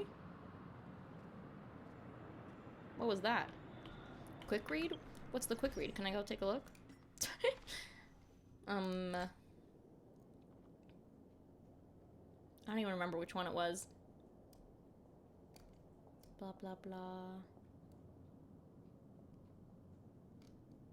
I don't even remember what she just handed me.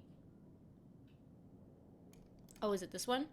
The Planet of Canticle's final song, Song of Beauty concert. An exquisite flyer promoting the Song of Beauty concert given out by the singer La Rose in Penacony streets. Jesus, this is long.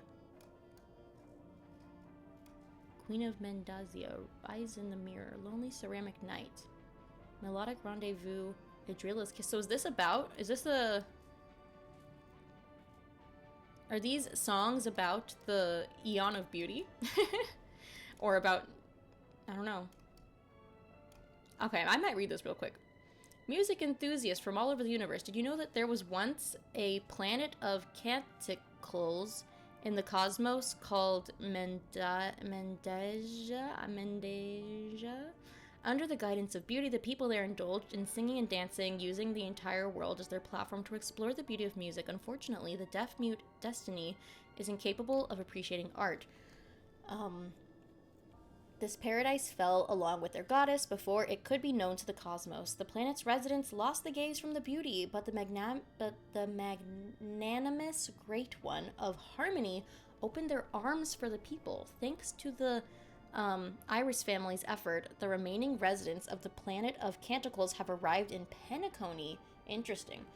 LaRose Sally, heir of the heritage of Mendasian folk songs and a famous musician, will present the lost Song of Beauty to you in the dream. You're about to embark on a trip that traverses numerous amber eras. The voice of Mendasia will bring you back to the time when Adrila was still glowing in the universe and ignite your desire for beauty.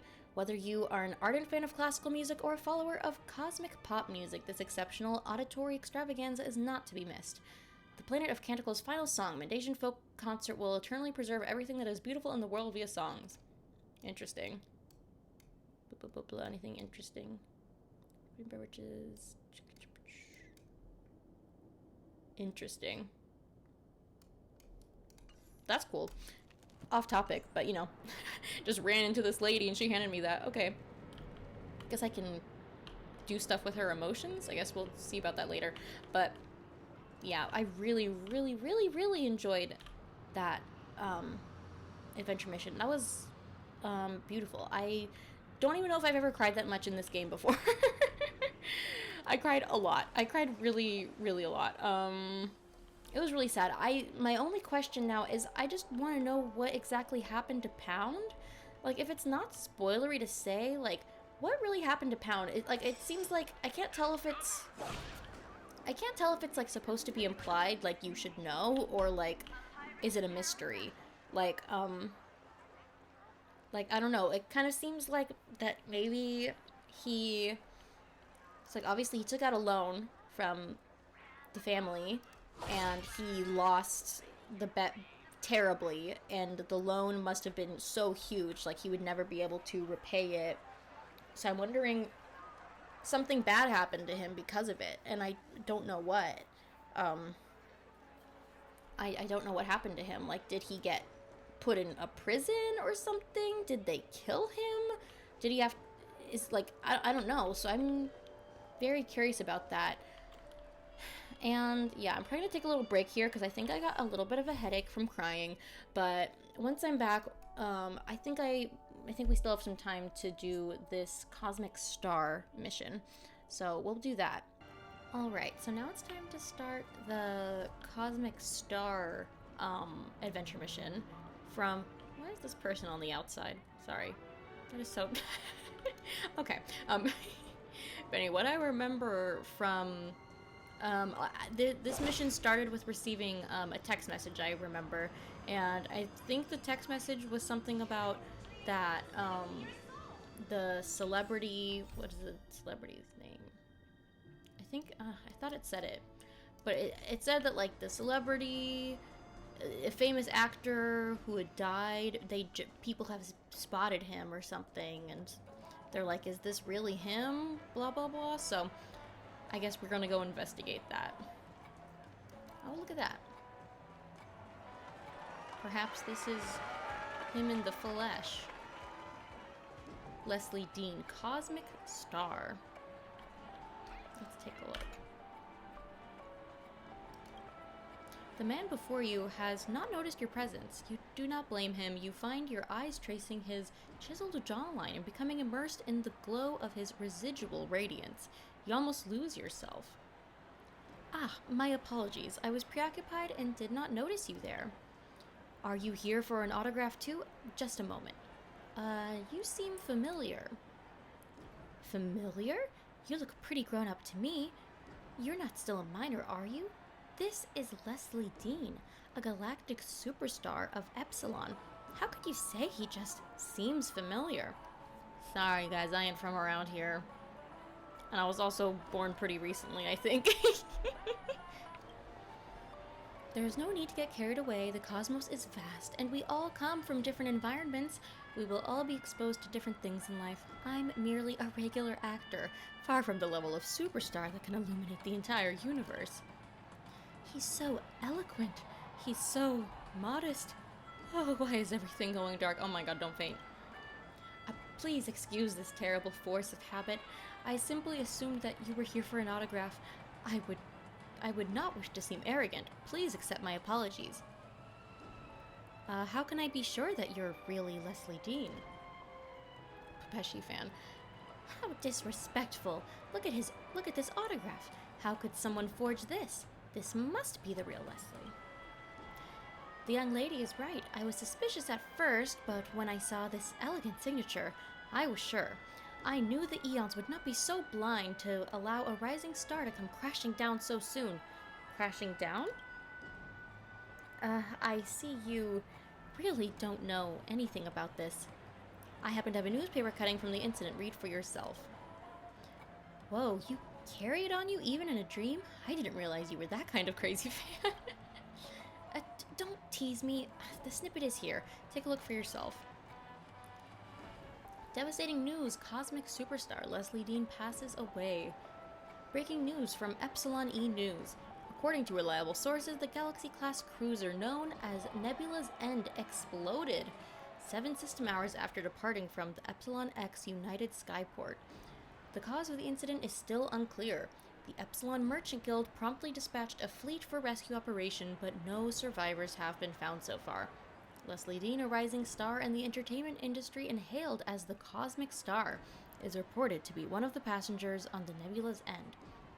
All of us from Epsilon E News express our deepest condolences to the families of the passengers and crew who lost their lives. That's very sad. But I mean, he's here? Do you understand now? They said that Leslie was gone, but they were wrong. The true Leslie Dean is right here, standing right before our eyes. This is unbelievable. Now that you mention it, Mr. Dean, this may be a rude question, but how did you escape the accident? I'm sorry, I can't help my curiosity. Oh, there's nothing rude about this, miss. This is not my first time being asked this in a dream. The engine of the Nebula's End cruise ship that I was aboard malfunctioned completely without warning, causing an explosion. Logically, my chances of survival were almost zero. At that moment, I did lose consciousness. It was a long time before I opened my eyes again. For a split second, I really thought I'd ascended... Oh, I had to yawn. Sorry. To heaven. That was until a kind young nurse by my side informed me that I had survived a terrible accident. This was the moment that I realized the world around me was in fact real. I was told that when the explosion occurred, there was a spaceship named the Knights of Beauty that happened to be passing by Nebula's End. At that moment, a heroic knight boldly charged into the scene of the disaster without concern for his own safety and searched for signs of remaining life. Wow, so a Knight of Beauty saved him? Finally, he found me. Unfortunately, I was the only one that he found. As for the many souls that deserved to be rescued aboard the Nebula's End, may they rest in peace. I would expect no less. Even the Beauty could not allow someone as perfect as Mr. Dean to just leave us that easily. Can you imagine if it was actually Argenti? Could that have been Argenti? Regrettably, though I survived, the accident has caused irreparable damage to my body. I'm unable to continue with my acting career. What's more, my life under the stage lights has long since exhausted me both mentally and physically, so I simply requested that information be concealed from the outside world so that I may continue living a regular life. I see. So that's the situation. That was when someone reminded me of the existence of Penacony. In this dream world, I'm able to return to my life as the Leslie Dean I once was and forget the pain that this tragedy inflicted on me. I see. It's kind of like what Firefly was talking about in the Trailblaze mission, you know, back earlier on, where she was like, oh, like, even though I have this thing going on in the reality world, in the dream, I can, like, do whatever I want, and, like, live the life that I want. So that's kind of what he's doing, even though he, physically, in reality, his body's probably very weak or something. I don't know what the case is. In the dream world, he can continue his career. Being able to meet you all here, who continue to support me as ever, my heart feels truly joyous and blessed. Leslie Dean raises his slender finger to gently wipe a pearlescent teardrop from his eye. To your side, you hear a number of his fans, including the Intellitron, gasp in unison. The charisma and charm that he emanates with his every move are captivating, filled with emotion, yet unaffected and unrestrained. You start to understand how the name Leslie Dean has come to resonate across the galaxy. I have a friend that would really like your autograph. Of course, what is your friend's name, Lessels? Lessels, a delightful name. Lessels, may the stars shine to light your path. Yours faithfully, Leslie Dean. There we are. I wish that you and your friend be in good spirits from this day forth, miss. You obtained the autograph of the galactic superstar Leslie Dean. You're unsure of what receiving an autograph in a dream actually means, but you're still extremely excited. Yeah, I'm like, can I keep that in real life too? Oh, Clocky. TikTok, over here, quickly. Okay. Where you at, Clocky? Oh, did I obtain the autograph actually though? I'm curious. Do I have it? This is where it would be, right? Yeah.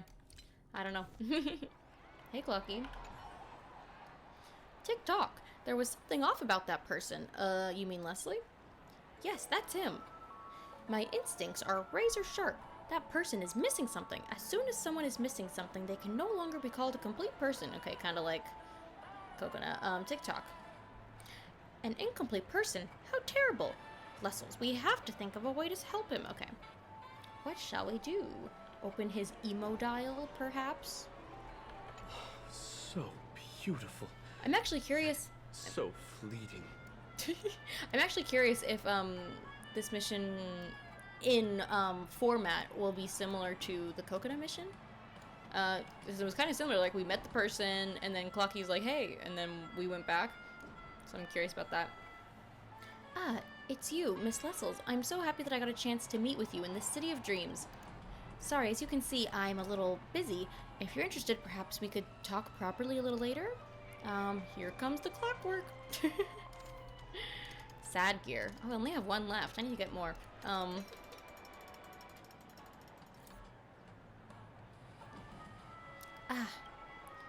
Mr. Leslie, what's wrong?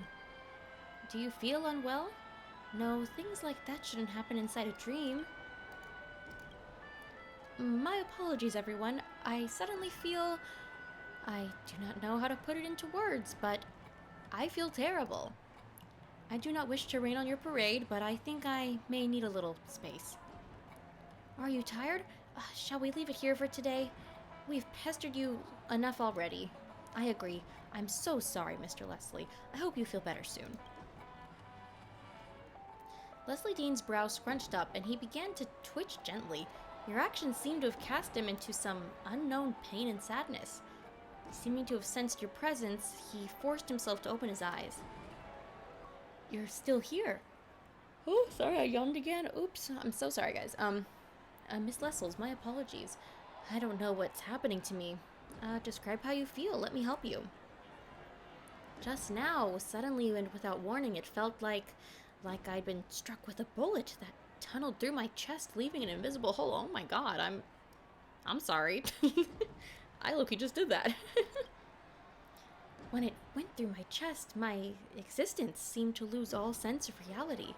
I started to feel like I'd never even been alive. Hold up, did he actually die for real? I don't know. all the memories in my mind suddenly seemed completely false. It was as if someone had forcibly implanted them inside me, like they didn't belong to me at all.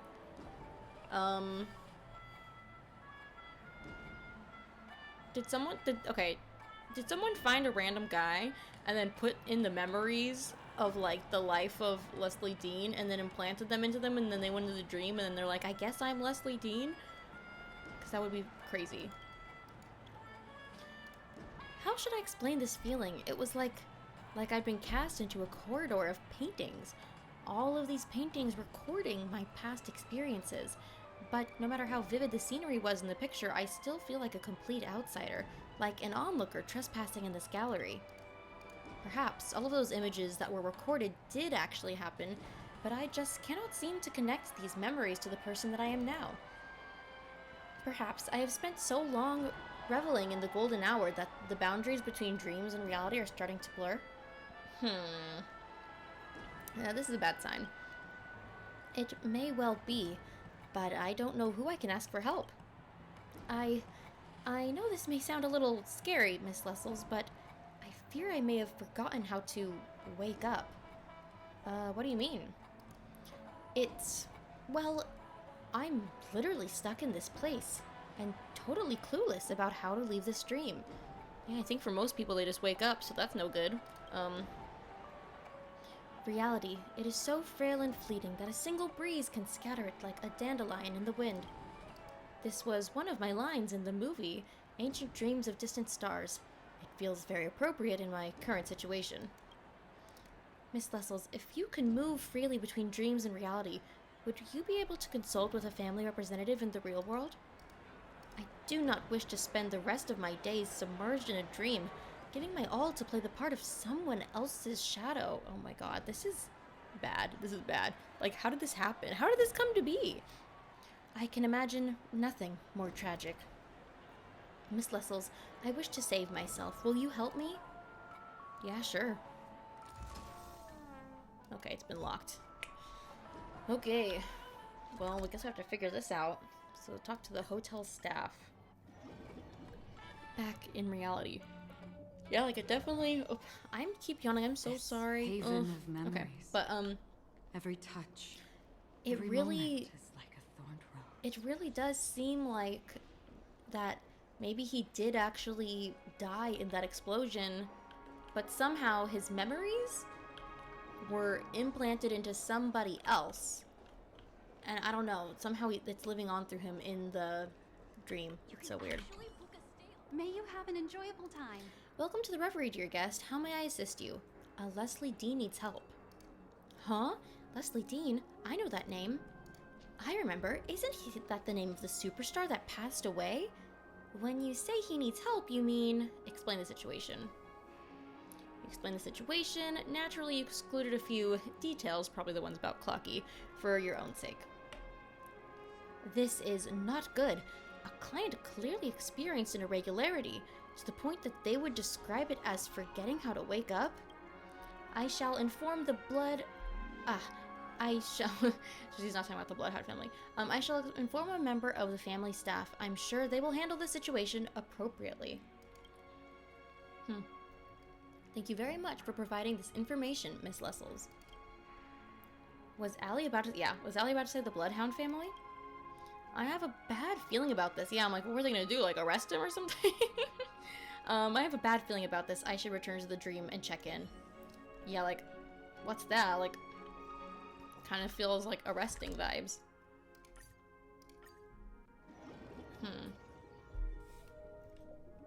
Let's see, I guess. This haven. I gotta of run all the way memories. over there. Oh my. Every touch, every moment is like a thorned rose. Oh, is he not there anymore?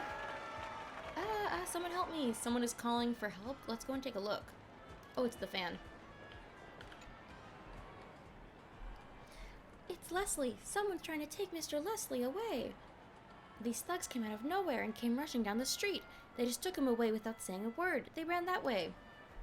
I'm begging you, you have to help him. Okay. So they took him. Yeah, they tried to arrest him or something? Which way did he go? This way? Oh, yeah. Who are you? What do you want? This is a dream. You can't take things you steal in a dream back to reality with you. Are you certain this is the anomaly?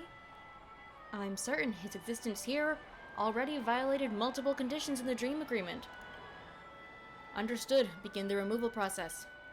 What are you doing? This is bad. I have to stop them. Yeah, what's happening? Who is this? It doesn't matter. Interfering with the family's enforcement is a breach of dream agreement. They must be removed along with the anomaly. Uh-oh.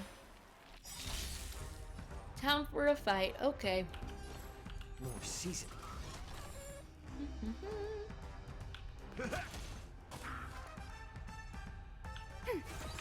Enemy data secured. Net markers activated. Time for a little counterattack, Palo. Pew. Dang. Just biting me like that, my god. That's half the work. Okay, Destined for oblivion. okay, let's take him out, Acheron. It too shall fall. Man, I love Acheron so much. Okay. I am in your debt, Miss Lessels. If you had not rescued me, I don't know what they would have done to me. Before you arrived, I overheard them mention a room number. Room 1007. Could that be the hotel room that I entered the dream from? Also, they kept saying something about a dream anomaly. What on earth could that mean? I don't know how to wake up and can't remember the room number I entered the dream from. Maybe there is something wrong with me. Maybe they were here to wake you up? Really? I wouldn't be so certain. If that were the case, why would they have been so violent? The family would not normally treat guests in such a way. That's true.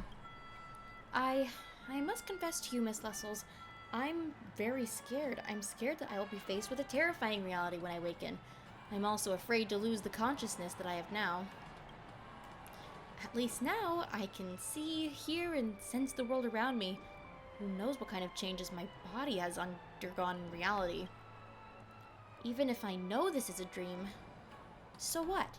This dream world is realistic enough for many people to become immersed and feel alive, is it not? Are you not curious about what's happening in reality?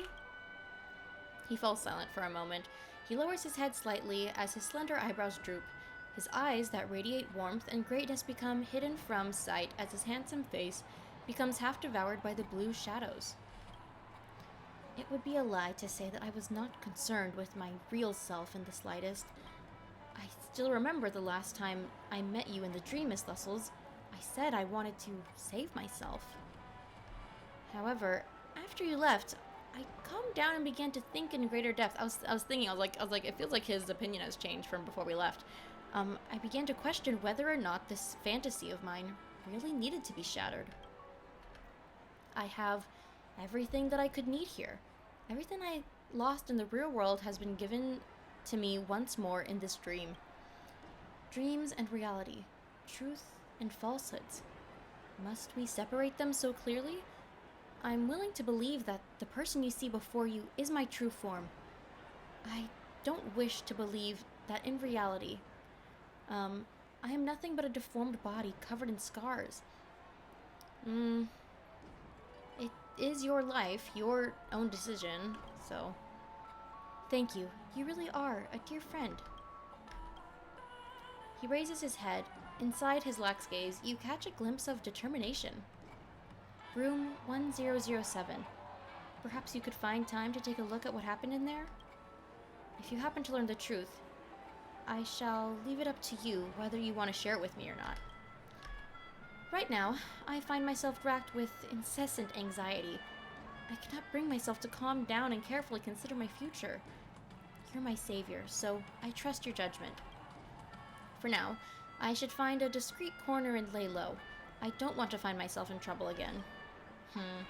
I guess we better go see, like, what the reality of the situation is. I feel bad for him. I wonder where he's gone to hide off at. But... Also, this guy's hilarious. Anyway, yeah, that's... terrible.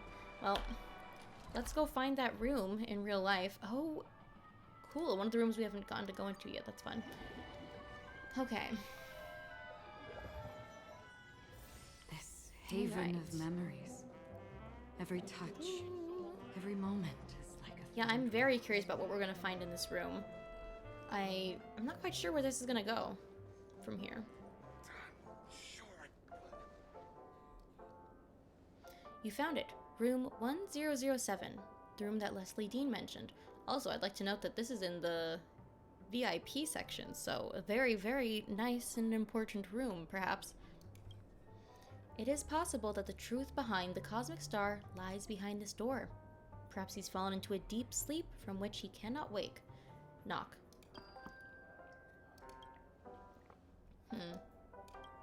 No answer. Try and open the door. You sense that something is not right. If something were to happen to a great man like Leslie Dean, the family would not likely just ignore it. Considering the way the family treated Leslie Dean inside the dream, getting them involved may not be a good idea. Yeah, like they went after him. That's if they haven't already taken action. Turn the handle. You try turning the door handle with only a paltry amount of hope in your heart. Okay, we got it open. The door is oh, look, it's a mess in here. The door is unlocked, but there's no guest to be found sleeping inside. Let's go in and investigate. Whoa. All the sad young men. I want to see the achievement. Enter the special hotel room for the first time. I'm actually curious now. Maybe, like... I can't remember if this...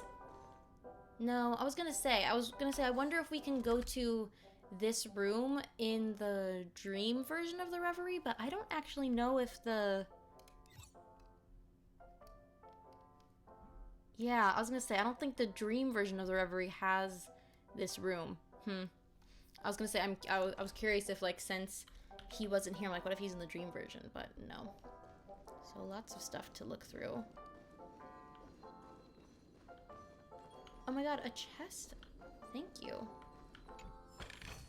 But yeah, look at it, it's empty. What a mess. Okay, I'm gonna start investigating from the start. A stack of pictures of Leslie Dean on the hotel room floor, and some of them have his personal autograph. Would someone really carry this many pictures on their person? You can't help but ask yourself, maybe this cosmic star is just self-obsessed? Let's check this one. Collect. Oh, what is that?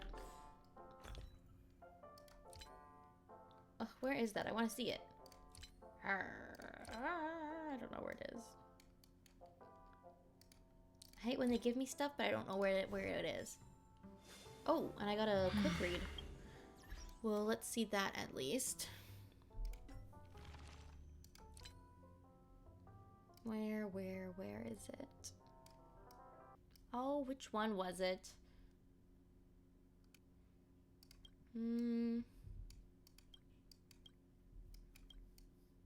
Which one was it? Oh, guys, I'm so annoyed. I can't find it. Oh, is this it?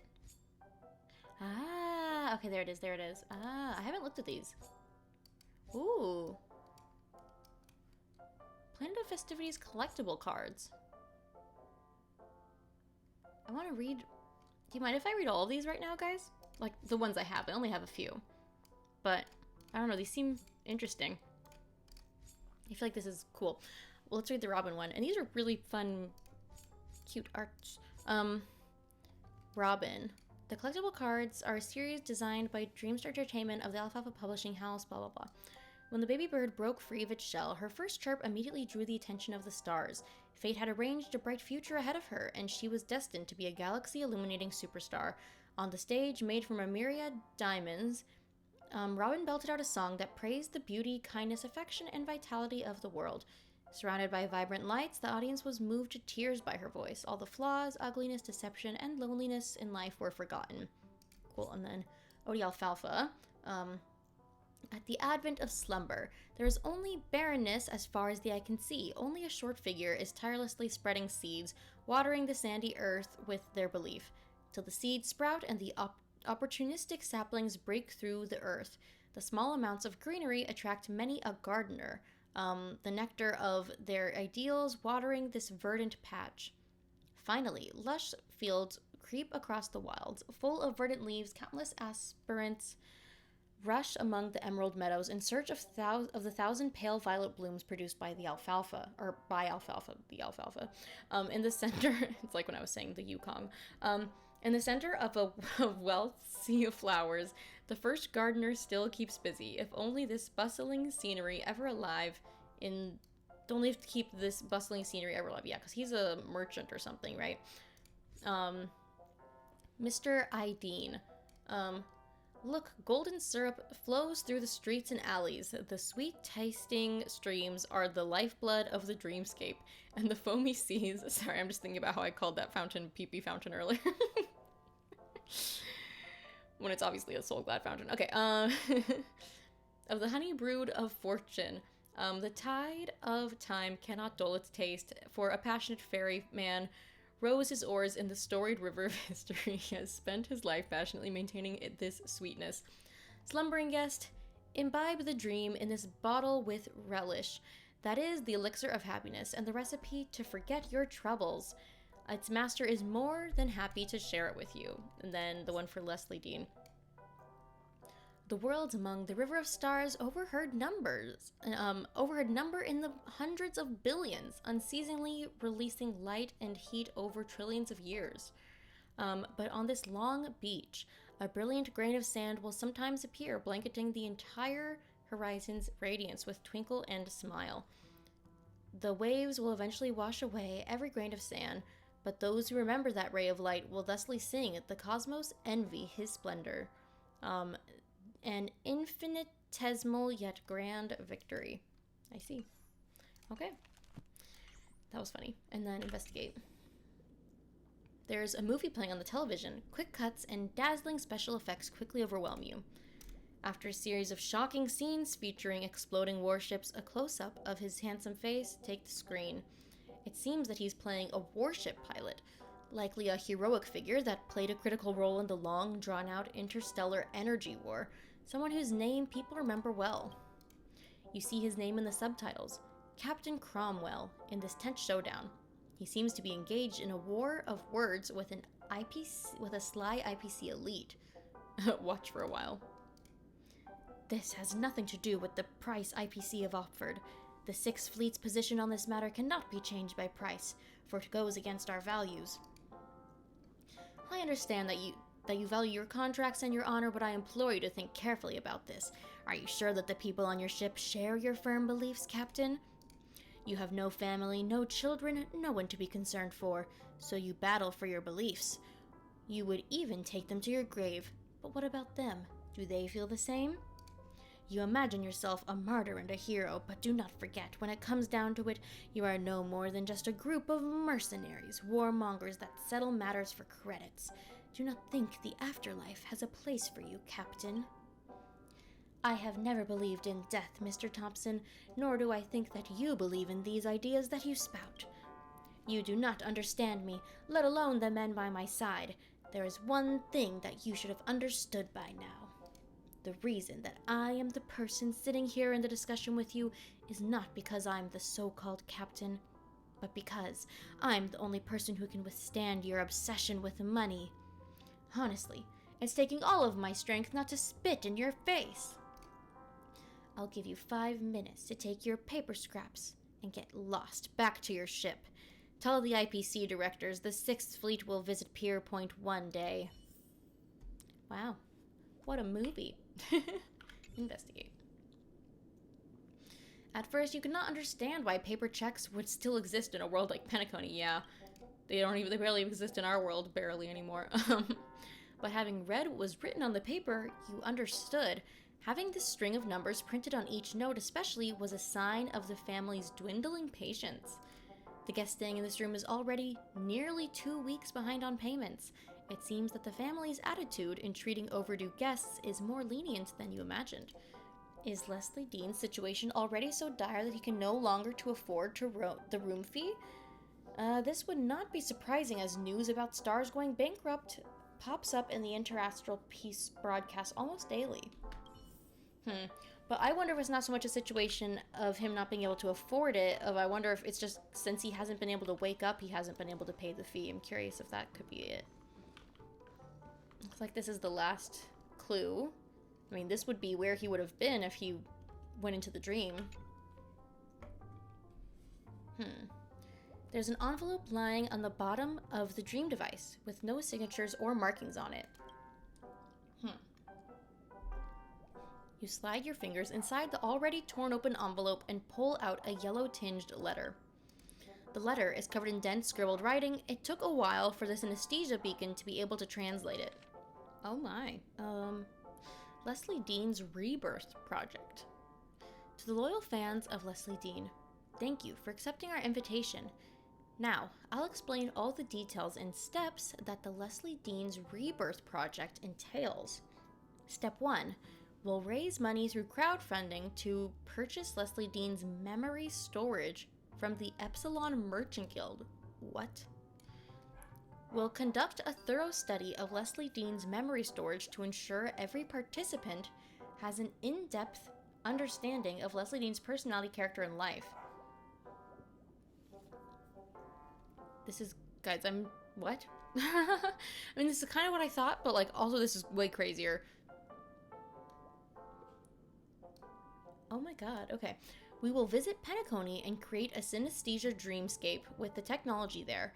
By drawing from Leslie Dean's memory storage and our impression of him, we will reconstruct the body, mind, and spirit of the cosmic star in the dreamscape. That is so cuckoo, crazy, wild, what the heck.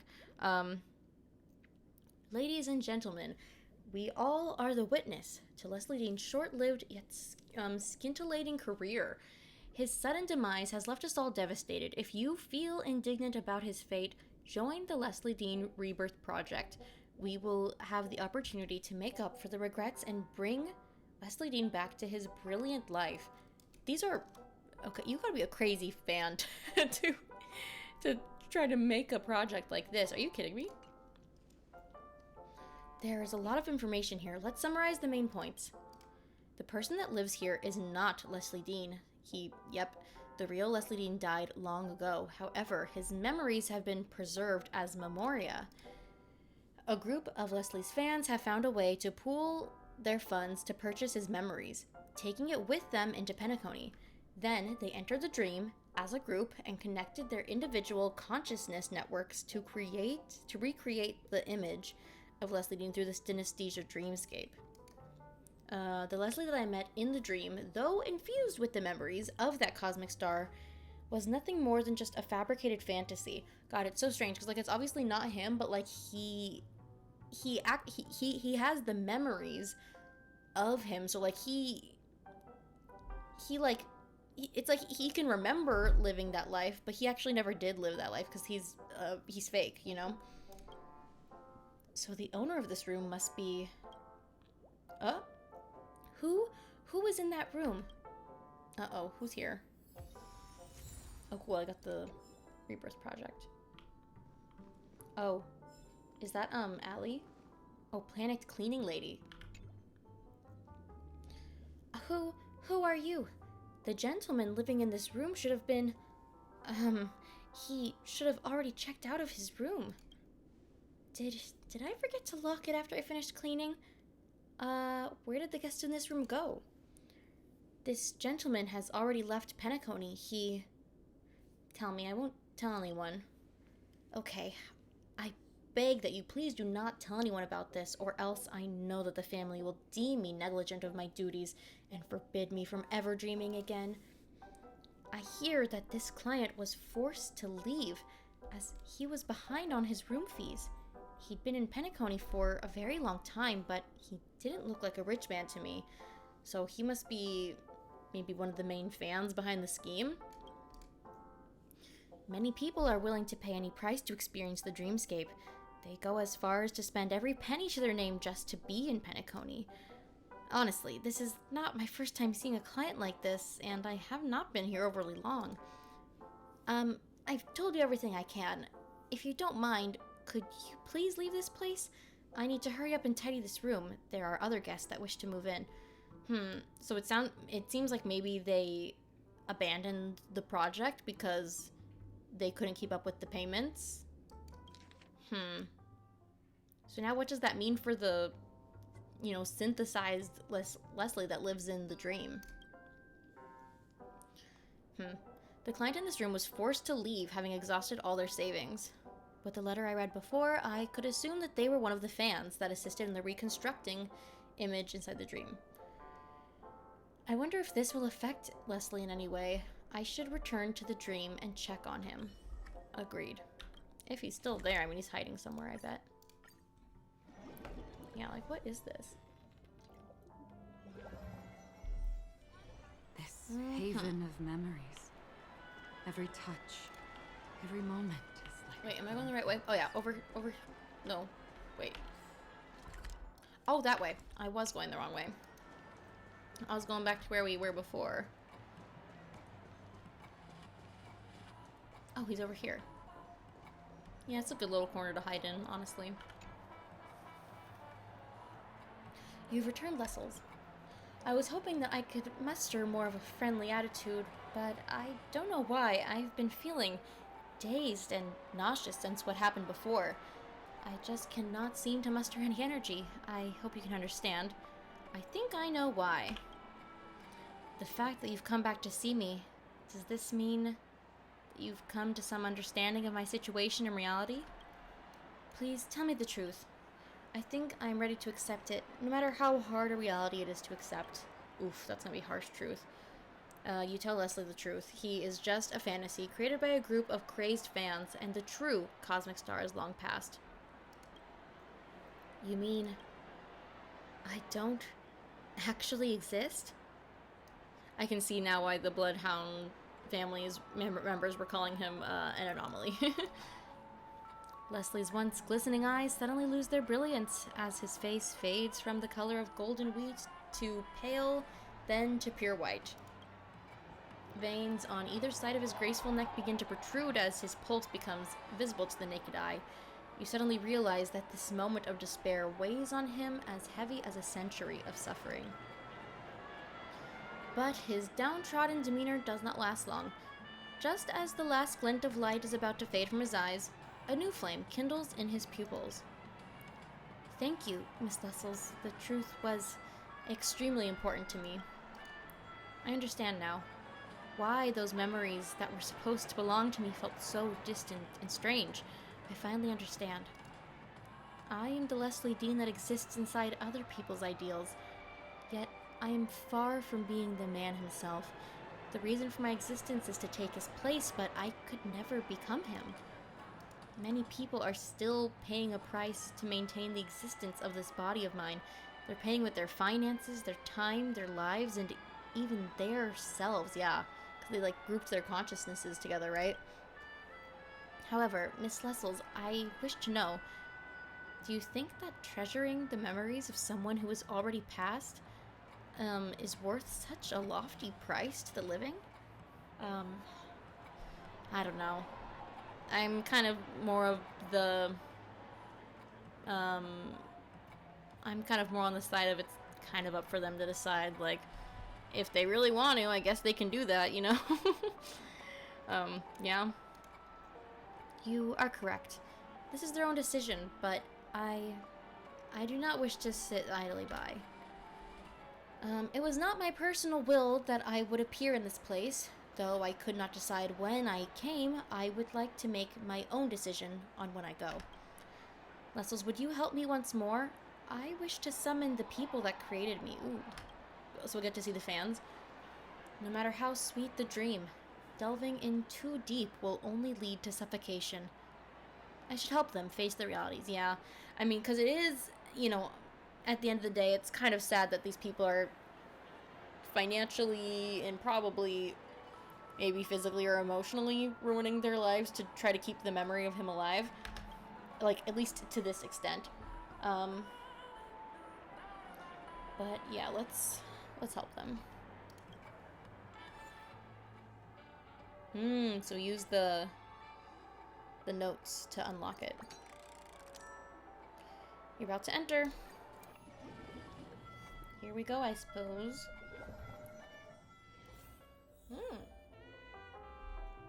Great, a maze. Hopefully it's not a confusing maze, but Leslie Dean's Synesthesia Dreamscape Mind Maze. Wonderful.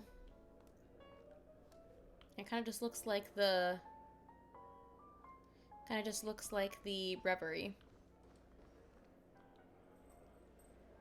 This is my... No, that's not right. This is a world constructed by Leslie's follower. This is where they created me. This is the so-called Synesthesia Dreamscape. It seems so real. Being in this place, I feel like I'm looking into a mirror. What this mirror reflects is my internal organs. It allows me to see my own soul up close. That's a crazy sentence. But if I look closely, all you can see is a void. A true soul cannot be simply created from thin air. My apologies. I am complaining without just reason. It is time for us to go and liberate those souls that truly do exist. Yes. Let us liberate them. I know, because if they're using their own souls at the cost of this... Oh, Robert. What stands before you, a simple hotel room door. However, you have a strong feeling that what lies behind is far from a simple room. Ooh. Robert, that's the name of the master of this space? Let's go inside. I'm prepared to face my creator. Open the door. Ooh. I see. So that was what was behind the door. Witness Robert's stories.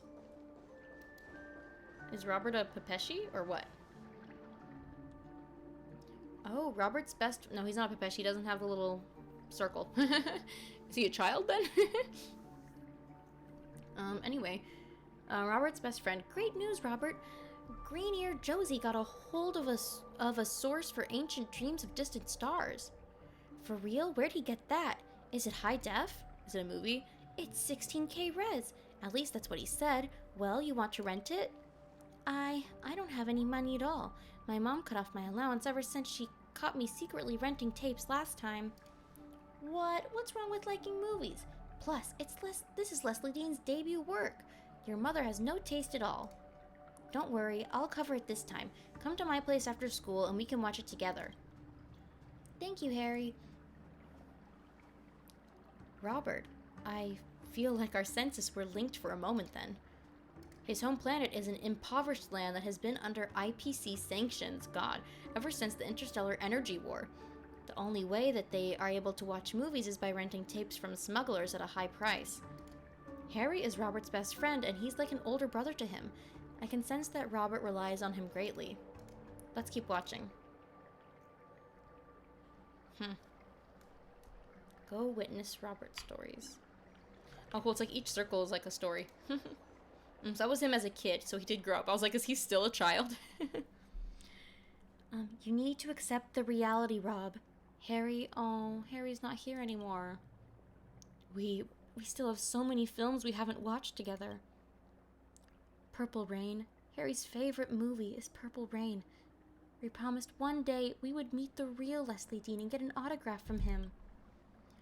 Wake up, Rob. We live in a world without hope. These concepts of interstellar travel and cosmic star have nothing to do with us. I'm trying to keep you from these things because... No, I don't want to hear it. I don't want to leave this place. I want all of this to be gone. Oh, poor guy. You don't understand what makes something beautiful. None of you understand. Only he does. Oh, that is so sad. Harry, so optimistic, ever strong, but also so ill-fated. To have his life cut short by an accident at his age. Having lost his best friend, Robert was on the verge of collapse. He felt anger and rage towards everything around him. Just injustice and despair. So he began to search for a way to escape. In doing so, he found me. Let's keep watching. That is so sad. So his friend who he loved watching movies with passed away in an accident, but like, ugh. And they're from like some terrible, like, place where IPC people are, it's leaving them poor and stuff. What the hell? Okay. Oh, he's like depressed over here. What the heck? A picture of two people together. Robert and Leslie Dean. Oh, did he meet him in the dreamscape? Somehow? Leslie's face is adorned with the expression you'd expect from a huge star. Bright, confident, and just the right amount of pride. Standing next to him, Robert appears dry and plain. He's by no means unattractive, it's just that standing next to the great Leslie Dean in his prime, he seems unremarkable in comparison.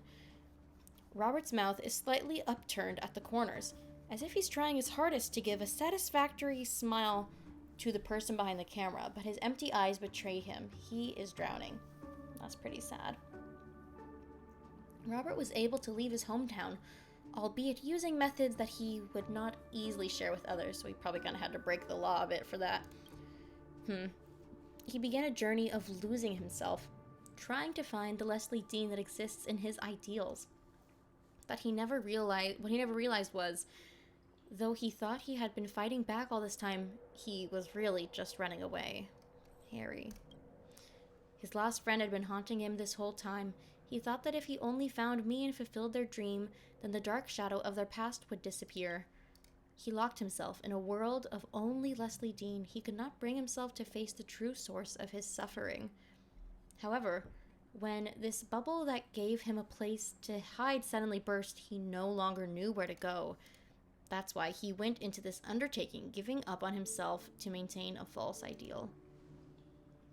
What do you think we should do? We have to make Robert remember. We have to make him remember that the light he once had in his life. Oh, it's so sad though. It seems like his friend and like their thing where they watched movies together, it seemed like that was like his biggest joy in his life. It must have been so hard. And now he just ran away from it all. In this story, I am no more than a scapegoat. We have to allow Harry to become Robert's star once more. Please help him. Take a photo of Robert and Harry together.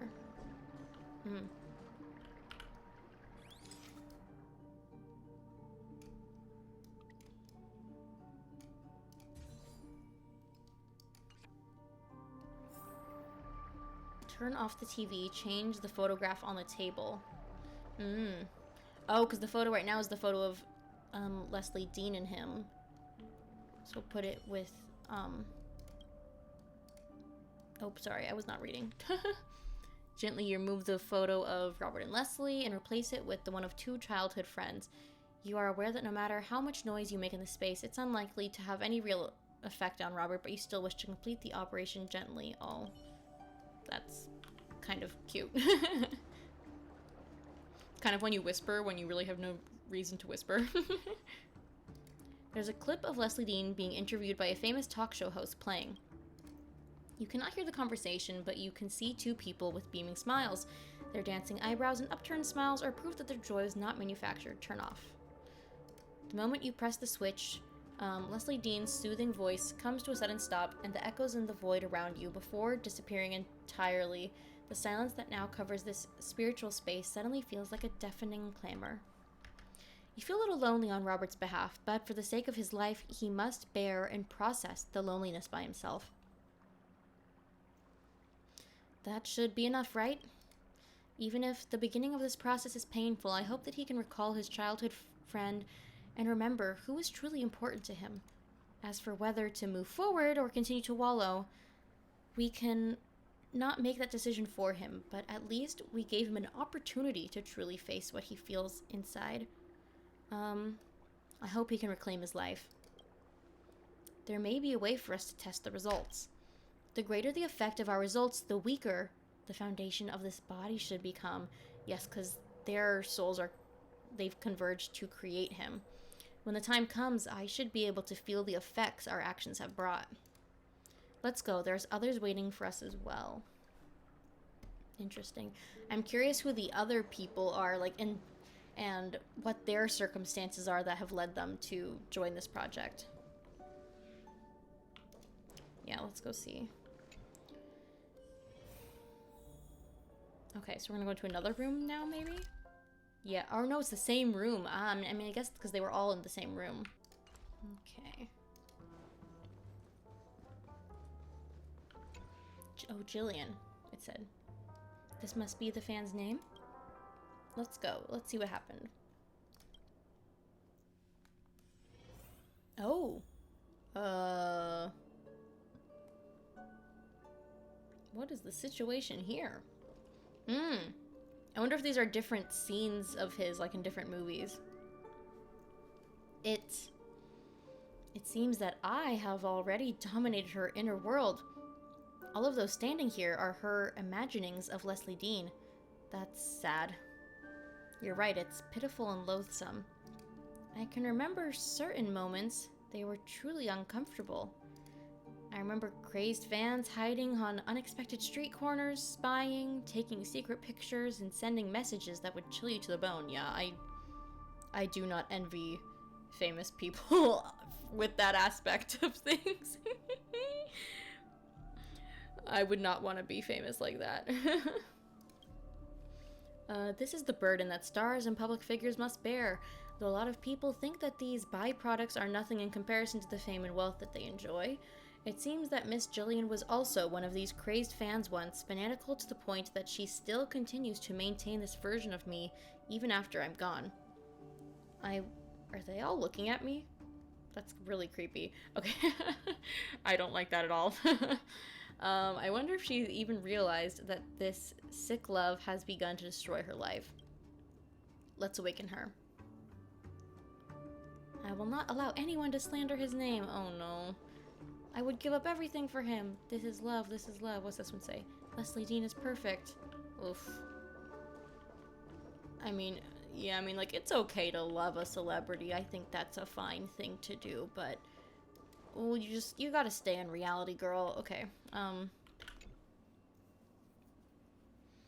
Leslie Dean is perfect. He has no flaws. Absolutely none. I'm sure he has some. Destroy the fantasy.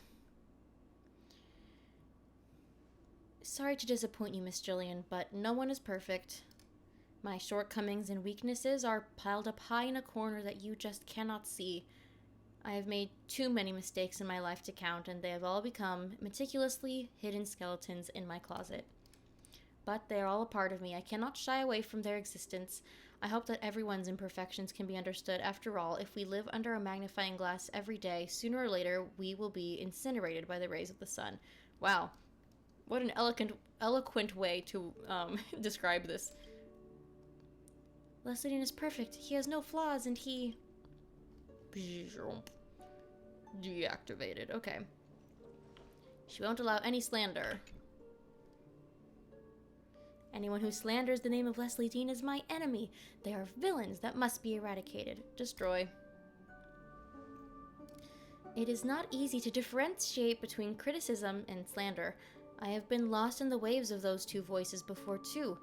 This is a lifelong lesson, one that I never fully grasped even until the end. But I did come to understand one thing. Those slanderous voices outside had not been a personal attack on me for a long time. They gradually evolved into a vicious cycle of perpetual opposition, a battle that was destined to never have a victor.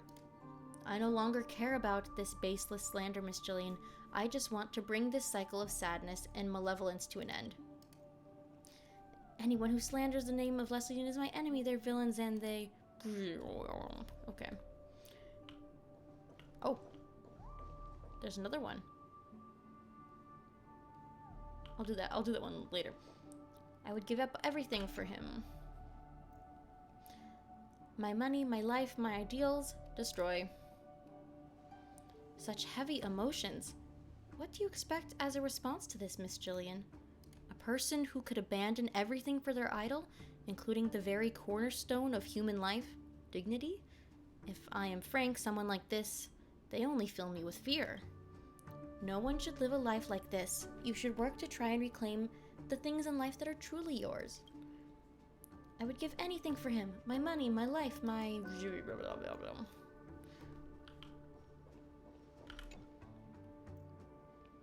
I love him deeply. I love him so much. Destroy the fantasy.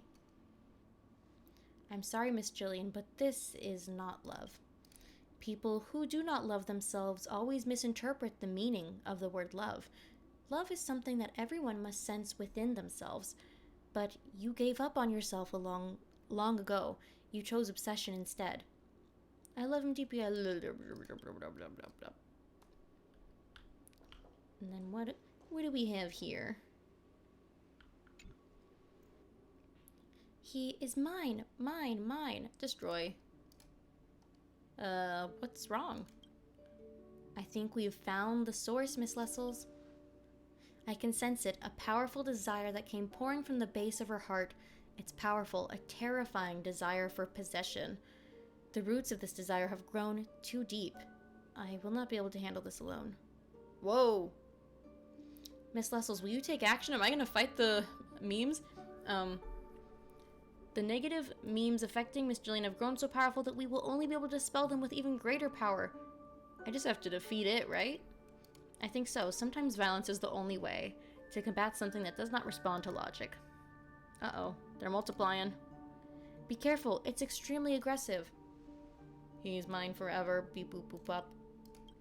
I don't know why I made them robots. Okay, well. Let's get him. Guys, I don't know what I was gonna say. Let's get him. By your presence. Since you're already here, why not have a meal before you leave? Yeah, this has been a pretty interesting one. I'm just thankful that overall this mission isn't quite as sad as the previous one.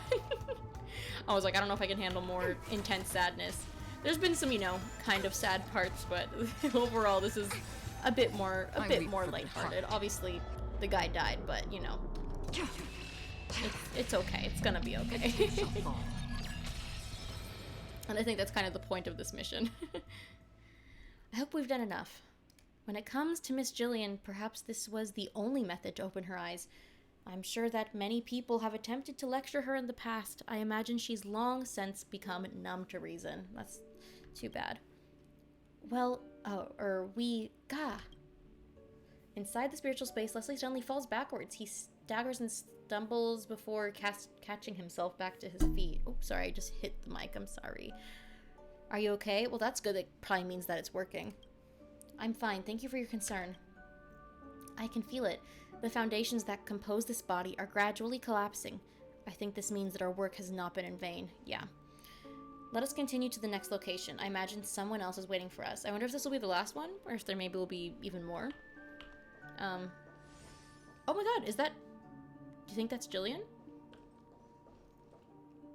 Oh my god! Wait, now I'm wondering, I wonder if we could have had a chance to speak to Robert in the other one. I didn't check. Look, she actually can see herself in her consciousness. Jillian looks towards you, her face awash with loss and bewilderment. But she nodded slightly thereafter as a gesture of gratitude. From this moment on, her life began anew. Well, that's positive. I like that. That's good. Now the last one, perhaps? Or at least the third one. Flora. I feel like these things usually come in threes, Flora. Wait. Sorry, guys. This is actually kind of funny, but... I have to say, this is really funny because my great-grandparents, on one of the sides of my family, my great-grandmother, she was named Flora, and my great-grandpa was named Leslie. Isn't that funny? I have a great-grandpa named Leslie and a great-grandma named Flora. That's kind of funny. Anyway, to see them both together in the same mission's kind of... I like that. I wonder what kind of life this woman has lived. Let's go. Wait, Flora. Oh, wait, Flora. What a beautiful name. They must be someone with the same name, surely? Sorry, this name just seemed to rouse... Wait. Sorry, this name just seemed to rouse like Leslie? My memories? Let's go, Miss Lessels. We must be quick.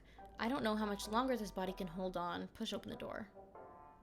Does he know who the Flora person is? Like, was this not just a fan, but perhaps someone who he knew in his personal life, or what? Flora, it's really her. Who is she? She's my former assistant. But why would she... I never thought that she would have such a strong obsession. There must be more than meets the eye here. Let's get closer, take a look. Oh, she's walking. Whoa. She just freaking teleported over there. Oh, is this a memory? Yes.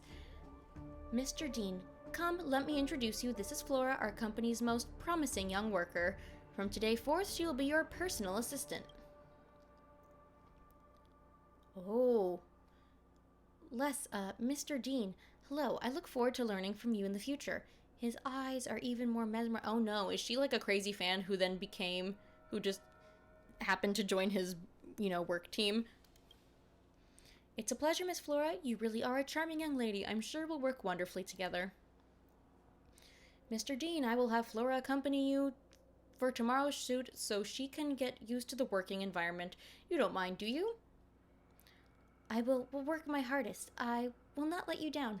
Stay cool, Flora. You must stay professional. Yeah, she's a fan who ended up becoming his assistant. Interesting. Oh, down the elevator we go. I see. Mr. Leslie, are you hungry? Would you like something to eat? He seems exhausted. Mr. Leslie? I'm not hungry. But you haven't eaten anything all day. Perhaps this is a bad time. I told you, I'm not hungry. Can you not hear? The shoot was scheduled for 10 a.m. tomorrow. I'll contact the crew and have them push it back. But today is your birthday. Ooh, he's in a bad mood on his birthday. That's not a good sign. Please make sure you get some rest this evening, Mr. Dean. Good night. Follow Flora's visions and witness her experiences. Yeah, this is pretty interesting as like someone who wasn't just a fan, but someone who actually knew him personally. I mean, obviously she's a fan as well, but she's a fan who also knew him. What's wrong, Flora? Why are you crying? Hoo. Don't keep this bottled up. You can tell me anything. I'm fine. I'm honestly fine. Ooh, I am his assistant. Lately, you've been looking sad. Did something happen at work? I'm honestly fine, Lisa. Don't worry about me. I cannot harm his image. She feels... let me read more first. Didn't you mention a cake store that you liked before? How about we go and check it out this afternoon? I wonder if she's worried... Is the situation that, like, he's not exactly who she, imagined he would be in her mind? Or is she just, he's having a hard time and she doesn't want people to know because she's worried that will ruin his image? I'm kind of curious.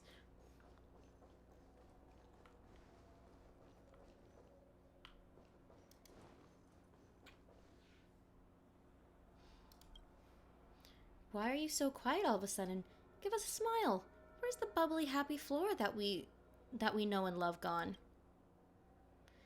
I've told you everything I need to know. Ooh, now at this crucial juncture, I'm not even sure what to say. I see. Oh, idiot. Flora, you know, don't you? After this tour, I will be switching agencies. Oh. So, will she not be his assistant anymore? Of course I do, Mr. Dean, but at least for today, I'm still your assistant. I was wondering, would it be possible? Mr. Dean, idiot. Oh, she's stressed out. Forget it. It's nothing. Don't worry about it. I wonder if he was gonna ask her if she could, join him as his assistant at his new agency. I'm curious if that was what he was wondering. Every adventure must come to an end someday. Take care of yourself. Thank you. Take care of yourself too. Oh, poor thing. May we meet again. That's a shame. People's emotions are complicated. You really were saying. Oh, with the first one. That they are, Miss Lessels. In life, is there anything more painful than missing a chance? This is all my fault. I was slow, unreasonable, obnoxious. Thankfully, it seems fate has gifted me a second chance. Though my body no longer remains, I still have the opportunity to change something in this way. I wish to speak to Flora. I will not miss out again this time. She must not waste her life on a memory. Those wounds that were once caused by Leslie Dean, I will now sew them shut myself. So now it'll be like he's actually gonna be able to speak to her. That's interesting. Flora. Mr. Dean? Why are you still here? Your flight's about to take off if you don't hurry. Relax, they will not leave without me. Have you forgotten who I am? Causing trouble again, I see. Don't fret about such small things. More importantly, do you have something that you want to say to me? Mr. Dean, please don't make jokes like this. The flight is about to take off and everyone's waiting for you. I'm curious, is this flight literally the flight that he went on that, like, he died on? If you keep acting like this... No, Flora, I will not go. Tonight, I will bid farewell to a woman. This woman has played an irreplaceable role in my life, even if she does not know it. Wow, is this going to be a confession? Kind, meticulous, patient, she has more good qualities than I could ever list. With her by my side, my life could not have been smoother. She took on the weight of my responsibilities so that I could continue to focus on my own career. I took everything that she did for me for granted.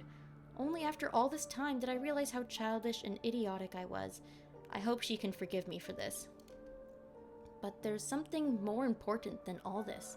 If I had not turned back, if I had never had this conversation, her life would fall to the depths, and I would personally have caused her unhappiness.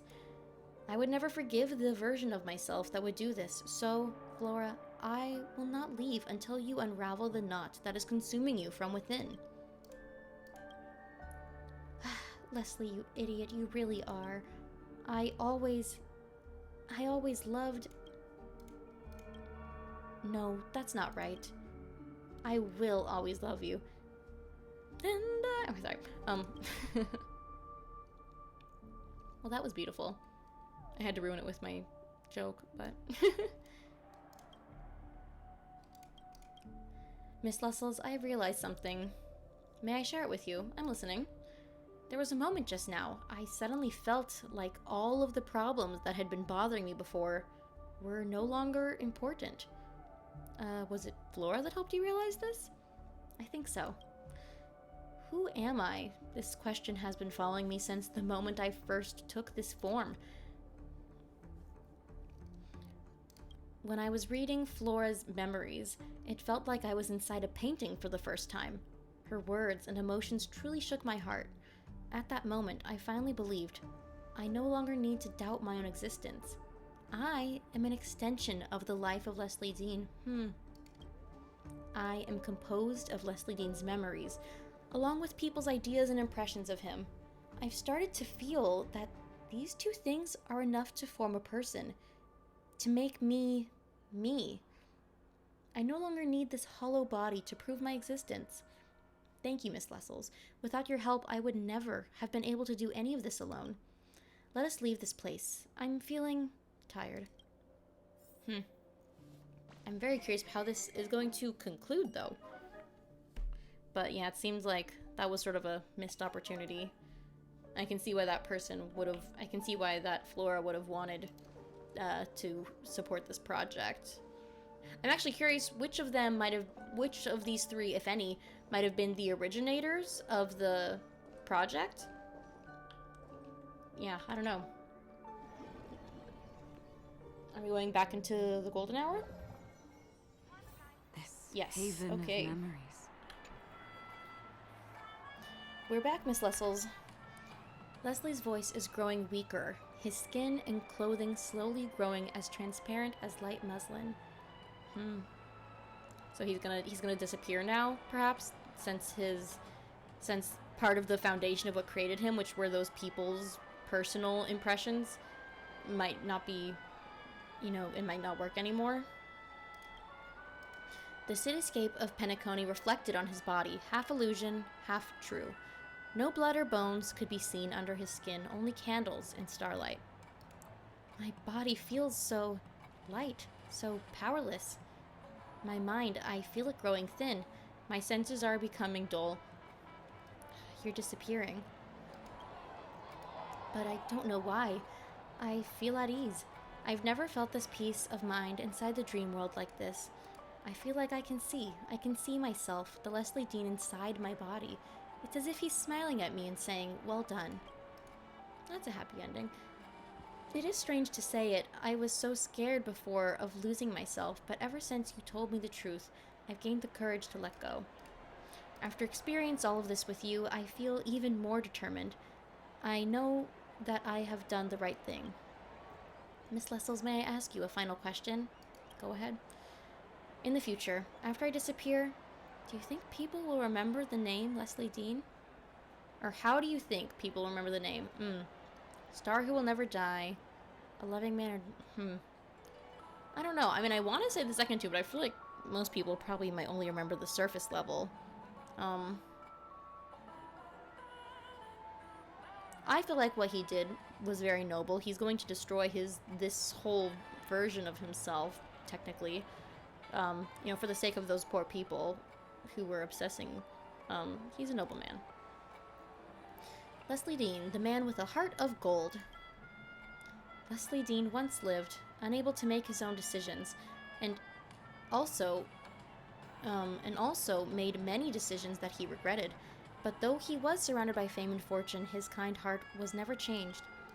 I should be grateful to those that used the dreamscape to create me. They gave their passion and their lives to create me, so it was my duty to repay them and help them move on. They created an opportunity for me and allowed me to give Leslie Dean's story a greater ending. After experiencing all of this with you, I feel like I truly lived. Even if I am wrong, this is something that I will treasure above all. We may never meet again, but Miss Lessels, but I pray that the gentle universe blesses your every breath, my friend. My favorite movie is The Mint-Colored Galaxy. If you get an opportunity, I hope you will watch it together with the ones you love. Aww. That was nice. So many people desire to become a transient and fleeting flame. Now, does he say anything else? We may never meet again, but I pray that the gentle universe... Okay. Now, I'm curious, is he gonna disappear right now, you know? Like, if I come back later, will he be gone? I'm actually curious. Let's leave and then come back and see if he's still there. Just gonna go over here. Boop. Okay, now let's go back. Golden hour, and he's right over there.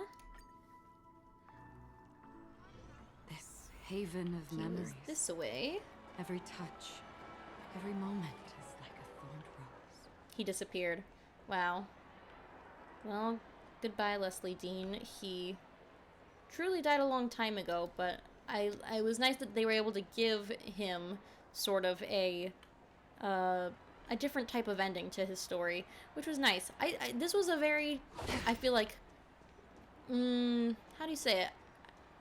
I don't know the right word. I feel like this story was very overall, I guess not positive. That feels like so simplistic to what it is, but I don't know. Like, you leave it. I've left this story feeling kind of like just peace. I feel peace. I'm like, yes, that was a good, nice ending. Like, happy ending times. Like, I wish I was more eloquent in the way I could think of these types of things, but that's what it is, you know? Oh my god, the people! Oh, I have to see this. That's fun. What's going on? Mr. Leslie was just standing here a second ago, then he suddenly disappeared. Was he woken up by someone in reality? That's happened to me before. That's the worst thing about the dreamscape. You never know if the person you're talking to is just gonna suddenly be woken up and disappear. My autograph, it's only half finished. Oh no! I'll get it done next time. I wonder when he'll enter the dream. Ugh. Never again. Oh! Investigate. Half autographed photo. Oh my god. Not even death could extinguish his radiance. Oh, that's funny. Now, where is that? How do I get that? Where is it? Where is my reward? Oh, it's here. Okay. Wow, I have it. Hi everyone, I have a half-signed autograph of Leslie Dean. So, be jealous, I guess. But yeah, that was a really fun quest. I really liked that one. Witness the story of a fleeting cosmic superstar. For the next video, I want to do the next missions that we have, which are these two. These are the ones that we haven't done yet. Yeah. I don't know. I'm curious if... I feel like these two were a good length to put into one video, but so now I'm curious if the Goodness is Rare and the Trees at Peace will also be a good length to do in one video, or if I'll need to split them up further. So I guess we'll see when we go ahead. But yeah, yeah, I really enjoyed the missions we did today. So far, I'm loving Penacony missions. I'm really interested to see what the next ones will be like. Because, I mean, I'm sure after we finish the next set of missions, there's going to be probably more adventure missions there, too. I'm sure we have a lot more of Penacony to see. I mean, even, like, you know, when you think about it, like...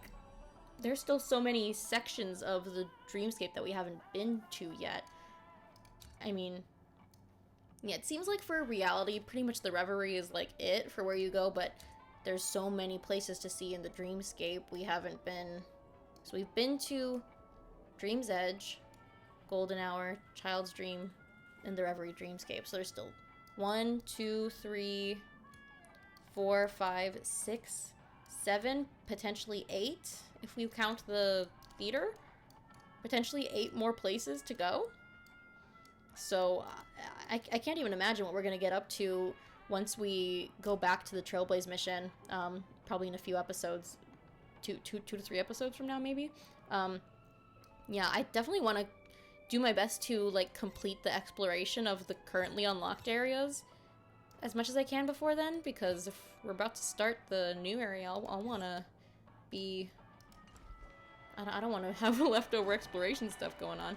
But, okay, anyway, thank you guys so much for joining me in today's video.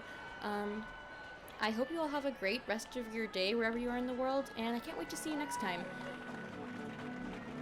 I forgot what I say for my outro.